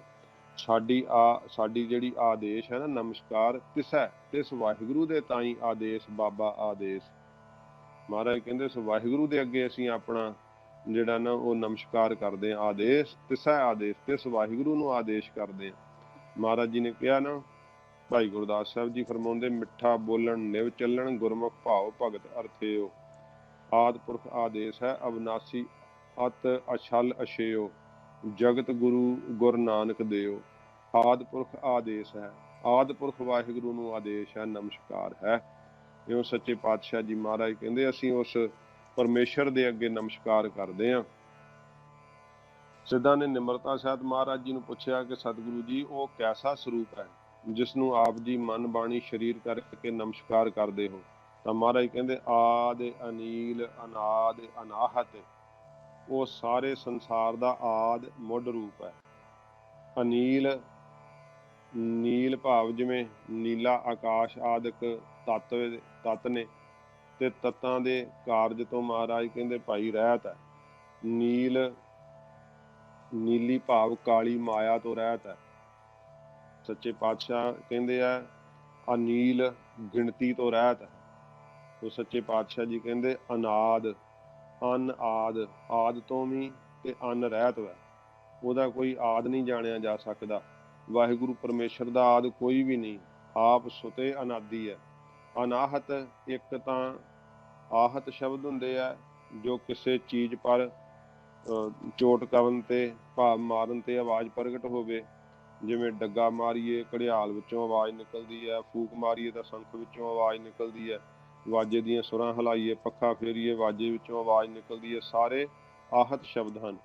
ਸਰੀਰਾਂ ਦੇ ਨਾਸ਼ ਹੋਣ ਦੇ ਨਾਲ ਹੀ ਨਾਸ਼ ਹੋ ਜਾਂਦੇ ਹਨ, ਤੇ ਪਰ ਪਰਮੇਸ਼ਰ ਅਨਾਹਤ ਉਹ ਹੁੰਦਾ ਜਿਹੜਾ ਹਤਨ ਤੋਂ ਬਗੈਰ ਵੱਜੇ। ਵਿਣ ਵਜਾਈ ਕਿੰਗੁਰੀ ਵਾਜਾ ਜੋਗੀ, ਸਾ ਕਿੰਗੁਰੀ ਵਜਾਏ। ਬਿਨਾਂ ਵਜਾਏ ਤੋਂ ਜਿਹੜੀ ਕਿੰਗਰੀ ਚੇਤਨ ਸੱਤਾ ਦੇ ਆਸਰੇ ਸਾਰਿਆਂ ਦੇ ਅੰਦਰੋਂ ਜੋ ਆਵਾਜ਼ਾਂ ਨਿਕਲ ਰਹੀਆਂ ਹਨ, ਇਹ ਅਨਾਹਤ ਸ਼ਬਦ ਹਨ। ਇਹ ਸਾਡਾ ਅਨਾਹਤ ਵਾਜਾ ਹੈ। ਜੁਗ ਜੁਗ ਏਕੋ ਵੇਸ, ਮਹਾਰਾਜ ਕਹਿੰਦੇ ਜੁਗਾਂ ਜੁਗਾਂ ਵਿੱਚ ਇੱਕੋ ਪਰਮੇਸ਼ਰ ਜੋ ਜਾਣਿਆ ਜਾਂਦਾ ਹੈ, ਇਹੋ ਸਾਡਾ ਵੇਸ਼ ਭੇਖ ਹੈ। ਅਸੀਂ ਹੋਰ ਕੋਈ ਭੇਖ ਨਹੀਂ ਧਾਰਨ ਕਰਦੇ, ਕੋਈ ਮੁੰਦਰਾਂ ਆਦਿਕ ਚਿੰਨ੍ਹ ਨਹੀਂ ਧਾਰਨ ਕਰਦੇ, ਕਿਸੇ ਪ੍ਰਕਾਰ ਦੇ ਰੰਗਦਾਰ ਹੋਰ ਕੋਈ ਚਮਕੀਲੇ ਭੜਕੀਲੇ ਵਸਤਰ ਨਹੀਂ ਧਾਰਨ ਕਰਦੇ। ਇਉਂ ਸੱਚੇ ਪਾਤਸ਼ਾਹ ਜੀ ਮਹਾਰਾਜ ਕਹਿੰਦੇ ਆ ਕਿ ਜੁਗਾਂ ਜੁਗਾਂ ਵਿੱਚੋਂ ਇੱਕੋ ਜੋ ਪਰਮੇਸ਼ਰ ਜਾਣਿਆ ਜਾਂਦਾ, ਉਹੋ ਹੀ ਸਾਡਾ ਵੇਸ਼ ਹੈ, ਭਾਵ ਭੇਖ ਹੈ। ਫਿਰ ਦੂਸਰੇ ਪ੍ਰਕਰਨ ਦੁਆਰਾ ਆਪਾਂ ਥੋੜਾ ਸਮਾਂ ਹੈਗਾ ਉਹ ਵਿਚਾਰ ਲੈਂਦੇ ਹਾਂ। ਸਿੱਖਾਂ ਨੇ ਸਤਿਗੁਰੂ ਜੀ ਦੇ ਅੱਗੇ ਬੇਨਤੀ ਕੀਤੀ ਕਿ ਮਹਾਰਾਜ ਮੈਂ ਜੋਗੀ ਬਣ ਕੇ ਪਰਮੇਸ਼ਰ ਦੀ ਪ੍ਰਾਪਤੀ ਦਾ ਯਤਨ ਕਰਾਂ, ਕਿਉਂਕਿ ਜੋਗ ਵਿੱਚ ਜਿਹੜੇ ਉਹ ਸਾਧਨ ਨੇ ਉਹ ਕਈ ਭਰਮ ਜਾਂਦੇ ਆ, ਕਈ ਸਿੱਖ ਹੋ ਕੇ ਵੀ ਚਲੋ ਜੋਗ ਇੱਕ ਸਰੀਰਕ ਕਿਰਿਆ ਵਾਸਤੇ ਠੀਕ ਹੈ, ਐਕਸਰਸਾਈਜ਼ ਵਾਸਤੇ ਠੀਕ ਹੈ, ਪਰ ਵਾਹਿਗੁਰੂ ਨੂੰ ਮਿਲਣ ਵਾਸਤੇ ਸਭ ਤੋਂ ਉੱਤਮ ਗੁਰਮਤਿ ਹੈ, ਗੁਰੂ ਨਾਨਕ ਸਾਹਿਬ ਦੀ ਸਿੱਖੀ। ਤੇ ਗੁਰਮਤਿ ਨੂੰ ਛੱਡ ਕੇ ਸ਼ਬਦ ਦੇ ਵਿੱਚ ਸੁਰਤ ਨੂੰ ਲਾਉਣਾ, ਤੇ ਉਹ ਛੱਡ ਕੇ ਜੇ ਕੋਈ ਕਹੇ ਕਿ ਹੁਣ ਮੈਂ ਔਖੇ ਸਿੱਧੇ ਪੁੱਠੇ ਸਿੱਧੇ ਸਾਹ ਚੜਾ ਕੇ ਪਰਮੇਸ਼ਰ ਨੂੰ ਮਿਲ ਪਾਂ, ਉਹ ਔਖਾ ਹੈ, ਇਹ ਬੜਾ ਰਾਹ ਕਠਿਨ ਹੈ। ਤਾਂ ਮਹਾਰਾਜ ਸੱਚੇ ਪਾਤਸ਼ਾਹ ਨੇ ਕਿਹਾ ਬਾਹਰਲੇ ਚਿੰਨ੍ਹ ਧਾਰਨ ਕਰਕੇ ਜੋਗੀ ਨਹੀਂ ਬਣਿਆ ਜਾਂਦਾ। ਜਦੋਂ ਰਾਜੇ ਔਖੇ ਹੋ ਕੇ ਵਾਪਸ ਆਪਣੇ ਘਰੀ ਚਲੇ ਜਾਂਦੇ ਸਨ, ਉਸ ਵੇਲੇ ਗੋਰਖਨਾਥ ਨੇ ਉਹਨਾਂ ਨੂੰ ਸ਼ਰਮ ਦੇਣ ਵਾਸਤੇ ਕੰਨ ਪਾੜ ਕੇ ਬਲੌਰ ਦੀਆਂ ਮੁੰਦਰਾਂ ਪਾਈਆਂ ਸਨ, ਕਿ ਜਿਸ ਕਰਕੇ ਸ਼ਰਮ ਦੇ ਮਾਰੇ ਘਰ ਨਾ ਜਾਣ। ਤੇ ਸੱਚੇ ਪਾਤਸ਼ਾਹ ਜੀ ਮਹਾਰਾਜ ਕਹਿੰਦੇ ਭਾਈ ਅਸੀਂ ਦੱਸਦੇ ਹਾਂ ਕਿ ਜੋਗ ਦੇ ਚਿੰਨ੍ਹ ਜਿਹੜੇ ਆ ਹਿਰਦੇ ਵਿੱਚ ਗੁਣ ਧਾਰਨ ਕਰੇ ਤਾਂ ਅਸਲੀ ਜੋਗੀ ਬਣ ਸਕਦਾ ਹੈ। ਪਰਮੇਸ਼ਰ ਦੀ ਪ੍ਰਾਪਤੀ ਵਾਸਤੇ ਇਹ ਚਿੰਨ੍ਹ ਧਾਰਨ ਕਰਨੇ ਚਾਹੀਦੇ ਆ। ਮੁੰਦਾ ਸੰਤੋਖ, ਮਹਾਰਾਜ ਕਹਿੰਦੇ ਭਾਈ ਸਿੱਖੋ ਹਿਰਦੇ ਵਿੱਚ ਅੰਦਰ ਤੇ ਬਾਹਰ ਸੰਤੋਖ ਹੋਣਾ, ਇਹ ਦੋ ਮੁੰਦਰਾਂ ਧਾਰਨ ਕਰੋ। ਅੰਦਰ ਵੀ ਸੰਤੋਖ ਵਿਕਾਰਾਂ ਤੋਂ, ਬਾਹਰੋਂ ਕੱਪੜੇ ਸੰਤੋਖੀ ਪਹਿਰਣੇ। ਸੰਤੋਖ ਦੋ ਤਰ੍ਹਾਂ ਦਾ ਹੁੰਦਾ, ਇੱਕ ਦਿਖਾਵੇ ਦਾ ਸੰਤੋਖ ਹੁੰਦਾ ਕਿ ਬਾਹਰੋਂ ਸੰਤੋਖ ਧਾਰਨ ਕਰਕੇ ਭਾਵ ਲੀੜੇ ਜਿਹੜੇ ਕੱਪੜੇ ਉਹ ਪਾਟੇ ਪਾਈ ਰੱਖਣੇ, ਜੁੱਤੀ ਟੁੱਟੀ, ਪੱਗ ਪਾਟੀ ਰੱਖਣੀ। ਕੋਈ ਪੁੱਛੇ ਤਾਂ ਆਪ ਕੱਪੜੇ ਪਹਿਨਦੇ ਨਹੀਂ ਤਾਂ ਕਹਿੰਦਾ ਅਸੀਂ ਸੰਤੋਖੀ ਹੁੰਦੇ ਹਾਂ। ਉਸ ਦੇ ਅੰਦਰ ਇੱਛਾ ਹੁੰਦੀ ਹੈ ਕਿ ਲੋਕ ਮੇਰੀ ਵਡਿਆਈ ਕਰਨ। ਇਹ ਇੱਛਾ ਮਾਰਿਆ ਉਹ ਜੇ ਕੋਈ ਨੰਗਾ ਵੀ ਤੁਰਿਆ ਫਿਰਦਾ ਹੈ ਤਾਂ ਮਹਾਰਾਜ ਨੇ ਕਿਹਾ ਅਤ ਤ੍ਰਿਸ਼ਨਾ ਬਹੁ, ਬਹੁਤ ਜ਼ਿਆਦਾ ਅਤ ਤ੍ਰਿਸ਼ਨਾ ਵਿਆਪਦੀ ਹੈ, ਸਾਧਨ ਭੋਜਨ ਕੀ ਆਸਾ। ਇਸ ਕਰਕੇ ਉਹਨੂੰ ਸੰਤੋਖੀ ਨਹੀਂ ਕਿਹਾ ਜਾ ਸਕਦਾ। ਦੂਜਾ ਸੰਤੋਖ ਇਹ ਹੈ ਕਿ ਅੰਦਰੋਂ ਹੀ ਪਦਾਰਥਾਂ ਦੀ ਇੱਛਾ ਨਾ ਹੋਣੀ, ਜਥਾ ਲਾਭ ਤਥਾ ਸੰਤੁਸ਼ਟ ਰਹਿਣਾ। ਆਗਿਆ ਮਹਿ ਭੂਖ ਸੋਈ ਕਰ ਸੂਖਾ, ਸੋਗ ਹਰਖ ਨਹੀਂ ਜਾਣਿਓ। ਹਰਖ ਸੋਗ ਤੇ ਜਿਹੜਾ ਹੈ ਉਹ ਨਿਆਰਾ ਰਹਿ ਕਰਕੇ ਪਰ ਰੱਬ ਦੇ ਅਨੁਸਾਰ ਜਿਹੋ ਜਿਹਾ ਪਦਾਰਥ ਪ੍ਰਾਪਤ ਹੋਵੇ ਉਹਦੇ ਵਿੱਚ ਹੀ ਆਪਣਾ ਸਮਾਂ ਬਤੀਤ ਕਰਨਾ। ਜੋ ਤੂੰ ਦੇਹ ਤਹੀ ਇਹ ਤ੍ਰਿਪਤ ਆਨ ਨਾ ਕਤਹੁ ਧਾਵੋ, ਐਸਾ ਸੰਤੋਖ ਜਿਹੜਾ ਉਹ ਧਾਰਨ ਕਰਨਾ। ਮਹਾਰਾਜ ਸੱਚੇ ਪਾਤਸ਼ਾਹ ਜਦੋਂ ਬਖਸ਼ਿਸ਼ ਕਰਦੇ ਆ ਫਿਰ ਮਨ ਰੱਜ ਜਾਂਦਾ ਹੈ। ਜੋ ਰਾਜ ਦੇਹ ਤਾਂ ਕਵਨ ਵਡਾਈ, ਜੋ ਭੀਖ ਮੰਗਾਵੇ ਤਾਂ ਕਿਆ ਘਟ ਜਾਈ। ਇਸ ਤਰ੍ਹਾਂ ਸੱਚੇ ਪਾਤਸ਼ਾਹ ਜੀ ਮਹਾਰਾਜ ਕਹਿੰਦੇ ਭਾਈ ਜੋਗ ਜਿਹੜਾ ਇਸ ਤਰ੍ਹਾਂ ਦਾ ਧਾਰਨ ਕਰੇ, ਨਹੀਂ ਤਾਂ ਜਿਹੜੇ ਬਾਹਰੋਂ ਜੋਗ ਤਾਂ ਦਸਵੇਂ ਪਾਤਸ਼ਾਹ ਜੀ ਮਹਾਰਾਜ ਨੇ ਆਖਿਆ ਨਾ ਜਟਾ ਸੀਸ ਧਾਰ ਹੋ, ਨਾ ਮੁੰਦਰ ਕਾ ਸੁਧਾਰ ਹੋ, ਨਾ ਮੁੰਦਰਾ ਕਾਨ ਧਾਰ ਹੋ, ਨਾ ਕਾਨ ਕਾਹੂ ਕੀ ਧਰੋ, ਕਹੋ ਪ੍ਰਭੂ ਸੋ ਮੈਂ ਕਰੋ। ਨਾ ਜਟਾ ਮੂੰਡ ਧਾਰ ਹੋ, ਨਾ ਮੁੰਦਰ ਕਾ ਸਵਾਰ ਹੋ, ਜਪੋ ਤਾਸ ਨਾਮਯੰ ਸਰੈ ਸਰਬ ਕਾਮਯੰ। ਮਹਾਰਾਜ ਕਹਿੰਦੇ ਭਾਈ ਇਹ ਬਾਹਰੋਂ ਮੁੰਦਰਾਂ ਧਾਰਨ ਕਰਨ ਨਾਲ ਵਾਹਿਗੁਰੂ ਦੀ ਪ੍ਰਾਪਤੀ ਨਹੀਂ ਹੁੰਦੀ। ਇਉਂ ਭਾਈ ਗੁਰਦਾਸ ਸਾਹਿਬ ਜੀ ਨੇ ਵੀ ਬਹੁਤ ਜ਼ਿਆਦਾ ਜਿਹੜਾ ਉਹ ਕਿਹਾ ਹੈ, ਗੁਰਸਿੱਖ ਜੋਗੀ ਜਾਗਦੇ ਮਾਇਆ ਅੰਦਰ ਕਰਨ ਉਦਾਸੀ, ਕੰਨੀ ਮੁੰਦਰਾ ਮੰਤਰ ਗੁਰ ਸੰਤਾਂ ਧੂੜਤ ਭੂਤ ਲਾਸੀ। ਇਉਂ ਭਾਈ ਗੁਰਦਾਸ ਸਾਹਿਬ ਜੀ ਵੀ ਕਹਿੰਦੇ ਭਾਈ ਇਹ ਮੁੰਦਰਾਂ ਜਿਹੜੀਆਂ ਨਾ ਸੰਤੋਖ ਦੀਆਂ, ਇਹ ਧਾਰਨ ਕਰਨੀਆਂ ਚਾਹੀਦੀਆਂ ਹਨ। ਉਹ ਸਤਿਗੁਰੂ ਪਾਤਸ਼ਾਹ ਜੀ ਮਹਾਰਾਜ ਸਿੱਖ ਨੂੰ ਗਰੀਬ ਨਿਵਾਜ ਸੱਚੇ ਪਾਤਸ਼ਾਹ ਜੀ ਸਿੱਖਿਆ ਦਿੰਦੇ ਆ ਕਿ ਜਿਹੜਾ ਹੈ ਯਤਨ ਉਦਮ, ਇਹ ਗੁਰਸਿੱਖ ਜਿਹੜੀ ਸ਼ਰਮ ਲੱਜਿਆ ਰੱਖਣੀ ਹੈ, ਇਹੋ ਹੀ ਮਹਾਰਾਜ ਕਹਿੰਦੇ ਪਾਤਰ ਜਿਹੜਾ ਨਾ ਭਾਂਡਾ ਪਕੜਨਾ ਕਰ। ਜਿਸ ਨੂੰ ਸ਼ਰਮ ਨਹੀਂ ਆਉਂਦੀ ਉਸ ਦੀ ਦੁਨੀਆ ਵਿੱਚ ਪਤ ਇੱਜ਼ਤ ਵੀ ਨਹੀਂ ਰਹਿੰਦੀ। ਸ਼ਰਮ ਗਿਆ ਘਰ ਆਪਣੇ ਪਤ ਉੱਠ ਚੱਲੀ ਨਾਲ। ਸ਼ਰਮ ਵਾਲੇ ਆਦਮੀ ਦੀ ਹੀ ਇੱਜ਼ਤ ਹੁੰਦੀ ਹੈ। ਦੇਖ ਪਰਾਈਆਂ ਚੰਗੀਆਂ ਮਾਵਾਂ ਭੈਣਾਂ ਧੀਆਂ ਜਾਣ। ਇਉਂ ਸੱਚੇ ਪਾਤਸ਼ਾਹ ਜੀ ਕਹਿੰਦੇ ਸ਼ਰਮ ਜਿਹੜੀ ਲੱਜਿਆ ਰੱਖਣੀ ਹੈ। ਇਹ ਮਹਾਰਾਜ ਦਾ ਮੈਂ ਸਿੱਖ ਹਾਂ, ਇਸ ਕਰਕੇ ਆਪਣੇ ਆਪ ਨੂੰ ਜਾਣੇ, ਕਦੇ ਵੀ ਬੁਰਾ ਕਰਮ ਮਨ ਚ ਸੋਚੇ ਨਾ, ਹੱਥੀਂ ਕਰੇ ਨਾ, ਇਹ ਪਾਤਰ ਸਮਝਣਾ ਕਰੇ ਤਾਂ ਲੱਜਿਆ ਧਾਰਨ ਕਰਕੇ ਸ਼ਰਮ ਵੈਰਾਗ ਪੈਦਾ ਹੋਣਾ। ਇਹ ਮਹਾਰਾਜ ਕਹਿੰਦੇ ਪਤ ਪਾਤਰ ਹੈ। ਸ਼ਰਮ ਪਤ ਝੋਲੀ ਮੁੰਦਾ ਸੰਤੋਖ, ਸ਼ਰਮ ਪਤ ਝੋਲੀ। ਸੰਤੋਖ ਦੀਆਂ ਮੰਦਰਾਂ ਦੱਸਦੀਆਂ ਸਿੱਖਾਂ ਨੂੰ ਮਹਾਰਾਜ ਸੱਚੇ ਪਾਤਸ਼ਾਹ ਜੀ ਸ਼ਰਮ ਦਾ, ਵਕਾਰਾਂ ਵੱਲੋਂ ਸ਼ਰਮ ਕਰਨ ਦਾ ਮਹਾਰਾਜ ਪਾਤਰ ਦੱਸਦੇ ਆ। ਸ਼ਰਮ ਨਾਉ ਸੰਸਕ੍ਰਿਤ ਵਿੱਚ ਸੁੱਖ ਦਾ ਹੈ, ਜਿਹੜਾ ਸਾਰਿਆਂ ਸੁੱਖਾਂ ਦਾ ਪਤ ਪਤੀ ਹੈ, ਬ੍ਰਹਮਾਨੰਦ। ਇਸ ਦੀ ਜੋ ਪ੍ਰਾਪਤੀ ਹੋਣੀ ਹੈ, ਇਹੀ ਮਹਾਰਾਜ ਕਹਿੰਦੇ ਝੋਲੀ ਧਾਰਨ ਕਰੇ। ਇਉਂ ਸੱਚੇ ਪਾਤਸ਼ਾਹ ਜੀ ਮਹਾਰਾਜ ਕਹਿੰਦੇ ਆ ਐਸੀ ਝੋਲੀ ਜਿਹੜੀ ਆ ਨਾ ਉਹ ਪਹਿਰ ਨਾ ਕਰੇ। ਧਿਆਨ ਕੀ ਕਰੇ ਵਿਭੂਤ, ਜੋਗੀ ਰੋਮ ਰੋਮ ਵਿੱਚ ਸਵਾਹ ਮਲਦੇ ਹਨ, ਤੇ ਇੱਧਰ ਜਿਹੜਾ ਰੋਮ ਰੋਮ ਵਿੱਚ ਪਰਮੇਸ਼ਰ ਦਾ ਧਿਆਨ ਕਰਨਾ, ਇੱਕ ਇੱਕ ਰੋਮ ਕਰਕੇ ਜਿਵੇਂ ਰੋਮ ਜ਼ਬਾਨਾਂ ਬਣ ਜਾਂਦੀਆਂ ਹਨ। ਜਤਰ ਜਾਓ ਤਤ ਬੀਠਲ ਪਹਿਲਾ, ਜਹ ਜਹ ਦੇਖਾ ਤਹ ਜੋਤ ਤੁਮਾਰੀ। ਇਹ ਮਹਾਰਾਜ ਕਹਿੰਦੇ ਵਾਹਿਗੁਰੂ ਦਾ ਧਿਆਨ ਜਿਹੜਾ ਟਿਕਾਉਣਾ ਨਾ, ਇਹੀ ਜੋਤ ਜਿਹੜੀ ਆ, ਵਿਭੂਤੀ ਜਿਹੜੀ ਆ ਉਹ ਲਾਉਣਾ ਕਰੇ। ਚਿੰਥਾ ਕਾਲ ਕੁਵਾਰੀ ਕਾਇਆ, ਮਹਾਰਾਜ ਕਹਿੰਦੇ ਭਾਈ ਸਿੱਖੋ ਜਿਹੜਾ ਕਾਇਆ ਬੁੱਧ ਨੂੰ, ਕਾਇਆ ਦਾ ਅਰਥ ਇੱਥੇ ਬੁੱਧ ਕਹਿਲਾਉਣਾ ਨੂੰ ਕਾਲ ਤੋਂ ਕੁਵਾਰੀ ਰੱਖਣਾ, ਇਹੋ ਹੀ ਖਫਣੀ ਜਾਂ ਮਹਾਰਾਜ ਕਹਿੰਦੇ ਚੋਲਾ ਜਿਹੜਾ ਉਹ ਪਹਿਰ ਨਾ ਕਰੇ। ਇਸ ਪ੍ਰਕਾਰ ਸੱਚੇ ਪਾਤਸ਼ਾਹ ਜੀ ਮਹਾਰਾਜ ਨੇ ਕਿਹਾ ਕਿ ਭਾਈ ਜਿਹੜੀ ਇਹ ਕਾਲ ਜਿਹੜੀ ਆ ਨਾ, ਕਾਲ ਇਹ ਕਾਇਆ ਨੂੰ ਖਾ ਜਾਂਦਾ। ਜਿੰਦ ਵਹੁਟੀ ਮਰਨ ਵਰ ਲੈ ਜਾਸੀ ਪਰਨਾਏ। ਇਸ ਪ੍ਰਕਾਰ ਇਹ ਸੱਚੇ ਪਾਤਸ਼ਾਹ ਜੀ ਮਹਾਰਾਜ ਕਹਿੰਦੇ ਜਿਹੜੀ ਇਹ ਖਿੰਥਾ ਨਾ, ਇਹ ਕਾਇਆ ਹੀ ਖਿੰਥਾ ਜਿਹੜੀ ਹੈ, ਇਹਨੂੰ ਸਮਝੋ ਕਿ ਇਹ ਕਾਲ ਦੀ ਮਹਾਰਾਜ ਕਹਿੰਦੇ ਭਾਈ ਇਹ ਜਿਹੜੀ ਹੈ ਨਾ ਗਰਾਹੀ ਹੈ, ਕਾਲ ਨੇ ਗਰਸ ਜਾਣਾ ਹੈ ਇਸ ਨੂੰ। ਇਸ ਕਰਕੇ ਸੱਚੇ ਪਾਤਸ਼ਾਹ ਮਹਾਰਾਜ ਕਹਿੰਦੇ ਖਿੰਥਾ ਕਾਲ ਕੁਵਾਰੀ ਕਾਇਆ, ਜੁਗਤ ਡੰਡਾ ਪ੍ਰਤੀਤ। ਜਿਹੜਾ ਵਾਹਿਗੁਰੂ ਦੇ ਅੰਦਰ ਪ੍ਰਤੀਤ ਭਰੋਸਾ ਕਰਨਾ ਹੈ, ਸੱਚੇ ਪਾਤਸ਼ਾਹ ਮਹਾਰਾਜ ਕਹਿੰਦੇ ਇਹ ਭਾਈ ਜਿਹੜਾ ਪ੍ਰਤੀਤ ਭਰੋਸੇ ਦੇ ਸਹਿਤ ਜੁਗਤ ਜੁੜਨਾ ਹੈ, ਇਹ ਡੰਡਾ ਮਹਾਰਾਜ ਕਹਿੰਦੇ ਭਾਈ ਸਮਝਣਾ ਕਰੋ। ਇਉਂ ਸੱਚੇ ਪਾਤਸ਼ਾਹ ਜੀ ਮਹਾਰਾਜ ਕਹਿੰਦੇ ਰਾਖ ਦਵੈਖ ਦੀਆਂ ਜਿਹੜੀਆਂ ਖੁੰਗੀਆਂ ਨਾ, ਉਹਨੂੰ ਹਟਾ ਕਰਕੇ ਇਹ ਪ੍ਰਤੀਤੀ ਦਾ ਭਰੋਸੇ ਦੇ ਸਹਿਤ ਜਿਹੜਾ ਜੁੜਨਾ ਹੈ, ਇਹ ਡੰਡਾ ਲੈਣਾ ਕਰੋ। ਆਈ ਪੰਥੀ ਸਗਲ ਜਮਾਤੀ, ਜਿਹੜਾ ਸੱਚੇ ਪਾਤਸ਼ਾਹ ਕਹਿੰਦੇ ਭਾਈ ਇਹ ਸਿੱਧਾਂ ਦਾ 12 ਪੰਥਾਂ ਵਿੱਚੋਂ ਆਈ ਪੰਥ ਹੈ ਨਾ, ਗੁਰਮਤਿ ਅਨੁਸਾਰ ਆ ਸਰਬ ਔਰ ਸੇ ਜੋ ਪ੍ਰਾਪਤ ਰੂਪ ਚੇਤਨ ਹੈ, ਸਾਰਿਆਂ ਵਿੱਚ ਉਸ ਦੀ ਚੇਤਨ ਸੱਤਾ ਨੂੰ ਜਿਹੜਾ ਵੇਖਣਾ ਹੈ, ਇਹੀ ਆਈ ਪੰਥ ਹੈ। ਆਕਾਸ਼ ਗਗਨ ਪਾਤਾਲ ਗਗਨ ਹੈ, ਚਾਹੋ ਦਿਸ ਗਗਨ ਰਹਾਏ ਲੈ। ਇਹ ਮਹਾਰਾਜ ਕਹਿੰਦੇ ਭਾਈ ਇਹੋ ਆਈ ਪੰਥ ਹੈ। ਸਗਲ ਜਮਾਤੀ, ਜਿਹੜਾ ਸਾਰਿਆਂ ਵਿੱਚ ਉਸ ਦੀ ਜੋਤ ਦਾ ਗਿਆਨ ਹੋਣਾ ਕਿ ਉਹ ਸਾਰੇ ਰੂਪ ਪੂਰਨ ਵਿਆਪਕ ਪ੍ਰਕਾਸ਼ ਚੇਤਨ ਹੈ। ਮਹਾਰਾਜ ਕਹਿੰਦੇ ਸਾਡਾ ਗੁਰਮੁਖਾਂ ਦਾ, ਗੁਰਸਿੱਖਾਂ ਦਾ, ਭਗਤਾਂ ਦਾ, ਜਗਿਆਸੂਆਂ ਦਾ ਸੱਚੇ ਪਾਤਸ਼ਾਹ ਮਹਾਰਾਜ ਕਹਿੰਦੇ ਜਿਹੜੇ ਵਾਹਿਗੁਰੂ ਨੂੰ ਸਭ ਥਾਵਾਂ ਤੇ ਜਾਣਦੇ ਆ, ਇਹ ਸਾਡੀ ਜਮਾਤ ਹੈ, ਇਹ ਸਾਡਾ ਮਹਾਰਾਜ ਕਹਿੰਦੇ ਸਮੂਹ ਹੈ। ਤੋ ਸੱਚੇ ਪਾਤਸ਼ਾਹ ਜੀ ਮਹਾਰਾਜ ਅਕਾਲ ਪੁਰਖ ਵਾਹਿਗੁਰੂ ਸਾਰਿਆਂ ਵਿੱਚ ਵਿਆਪਕ ਹੈ, ਇਹੀ ਮਹਾਰਾਜ ਕਹਿੰਦੇ ਸਾਡੀ ਜਮਾਤ ਹੈ। ਮਨ ਜੀਤੈ ਜਗ ਜੀਤ, ਸਤਿਗੁਰੂ ਜੀ ਕਹਿੰਦੇ ਨੇ ਸਿੱਧੋ ਭਾਈ ਇਹ ਰਿੱਧੀਆਂ ਸਿੱਧੀਆਂ ਦਿਖਾ ਕੇ ਦੁਨੀਆ ਨੂੰ ਜਿੱਤਣਾ, ਕਿਉਂਕਿ ਸਿੱਧ ਜਿਹੜੇ ਸੀ ਉਹ ਰਿੱਧੀਆਂ ਸਿੱਧੀਆਂ ਦਿਖਾ ਕੇ ਦੁਨੀਆ ਨੂੰ ਜਿੱਤਦੇ ਸੀਗੇ। ਇਹ ਕੋਈ ਜਿੱਤ ਥੋੜ੍ਹਾ ਹੈ। ਮਹਾਰਾਜ ਕਹਿੰਦੇ ਸਿੱਖਾਂ ਨੂੰ ਕਹਿੰਦੇ ਭਾਈ ਸਿੱਧਾਂ ਦੀ ਤਰ੍ਹਾਂ ਤੁਸੀਂ ਇਹੋ ਜਿਹੀਆਂ ਰਿੱਧੀਆਂ ਸਿੱਧੀਆਂ ਧਾਰਨ ਕਰਕੇ ਜਗਤ ਨੂੰ ਜਿੱਤਣ ਵਾਲੇ ਪਾਸੇ ਨਾ ਪੈਣਾ, ਕਿਉਂਕਿ ਉਹਨਾਂ ਤੋਂ ਮਨ ਨਹੀਂ ਜਿੱਤਿਆ ਗਿਆ ਸਿੱਧਾਂ ਤੋਂ। ਤੇ ਜਿਹੜਾ ਮਨ ਨੂੰ ਨਹੀਂ ਜਿੱਤ ਲੈਂਦਾ ਉਹ ਜਗਤ ਨੂੰ ਕਿਵੇਂ ਜਿੱਤ ਸਕਦਾ ਹੈ। ਜਿਹੜਾ ਮਨ ਨੂੰ ਜਿੱਤ ਲੈਂਦਾ ਹੈ ਉਹ ਗੁਰਮੁਖ ਜਗਤ ਨੂੰ ਜਿੱਤ ਲੈਂਦਾ। ਮਨ ਜੀਤੇ ਜਗ ਜੀਤ। ਮਹਾਰਾਜ ਸੱਚੇ ਪਾਤਸ਼ਾਹ ਕਹਿੰਦੇ ਭਾਈ ਮਨ ਨੂੰ ਸ਼ਬਦ ਦੀ ਕਮਾਈ ਕਰਕੇ ਜਿੱਤਿਆ ਜਾਂਦਾ ਹੈ। ਜਦੋਂ ਸੁਰਤ ਸ਼ਬਦ ਵਿੱਚ ਜੁੜਨ ਲੱਗ ਜਾਵੇ ਫਿਰ ਮਨ ਵਿਕਾਰਾਂ ਤੋਂ ਜਿਹੜਾ ਨਾ मन मेरो धावन ते छुटियो कर बैठो विश्राम। फिर मन जिहड़ा ना भटकण तो हट जाता है ते विश्राम टका पा लैंदा है। मन जीते जग जीत।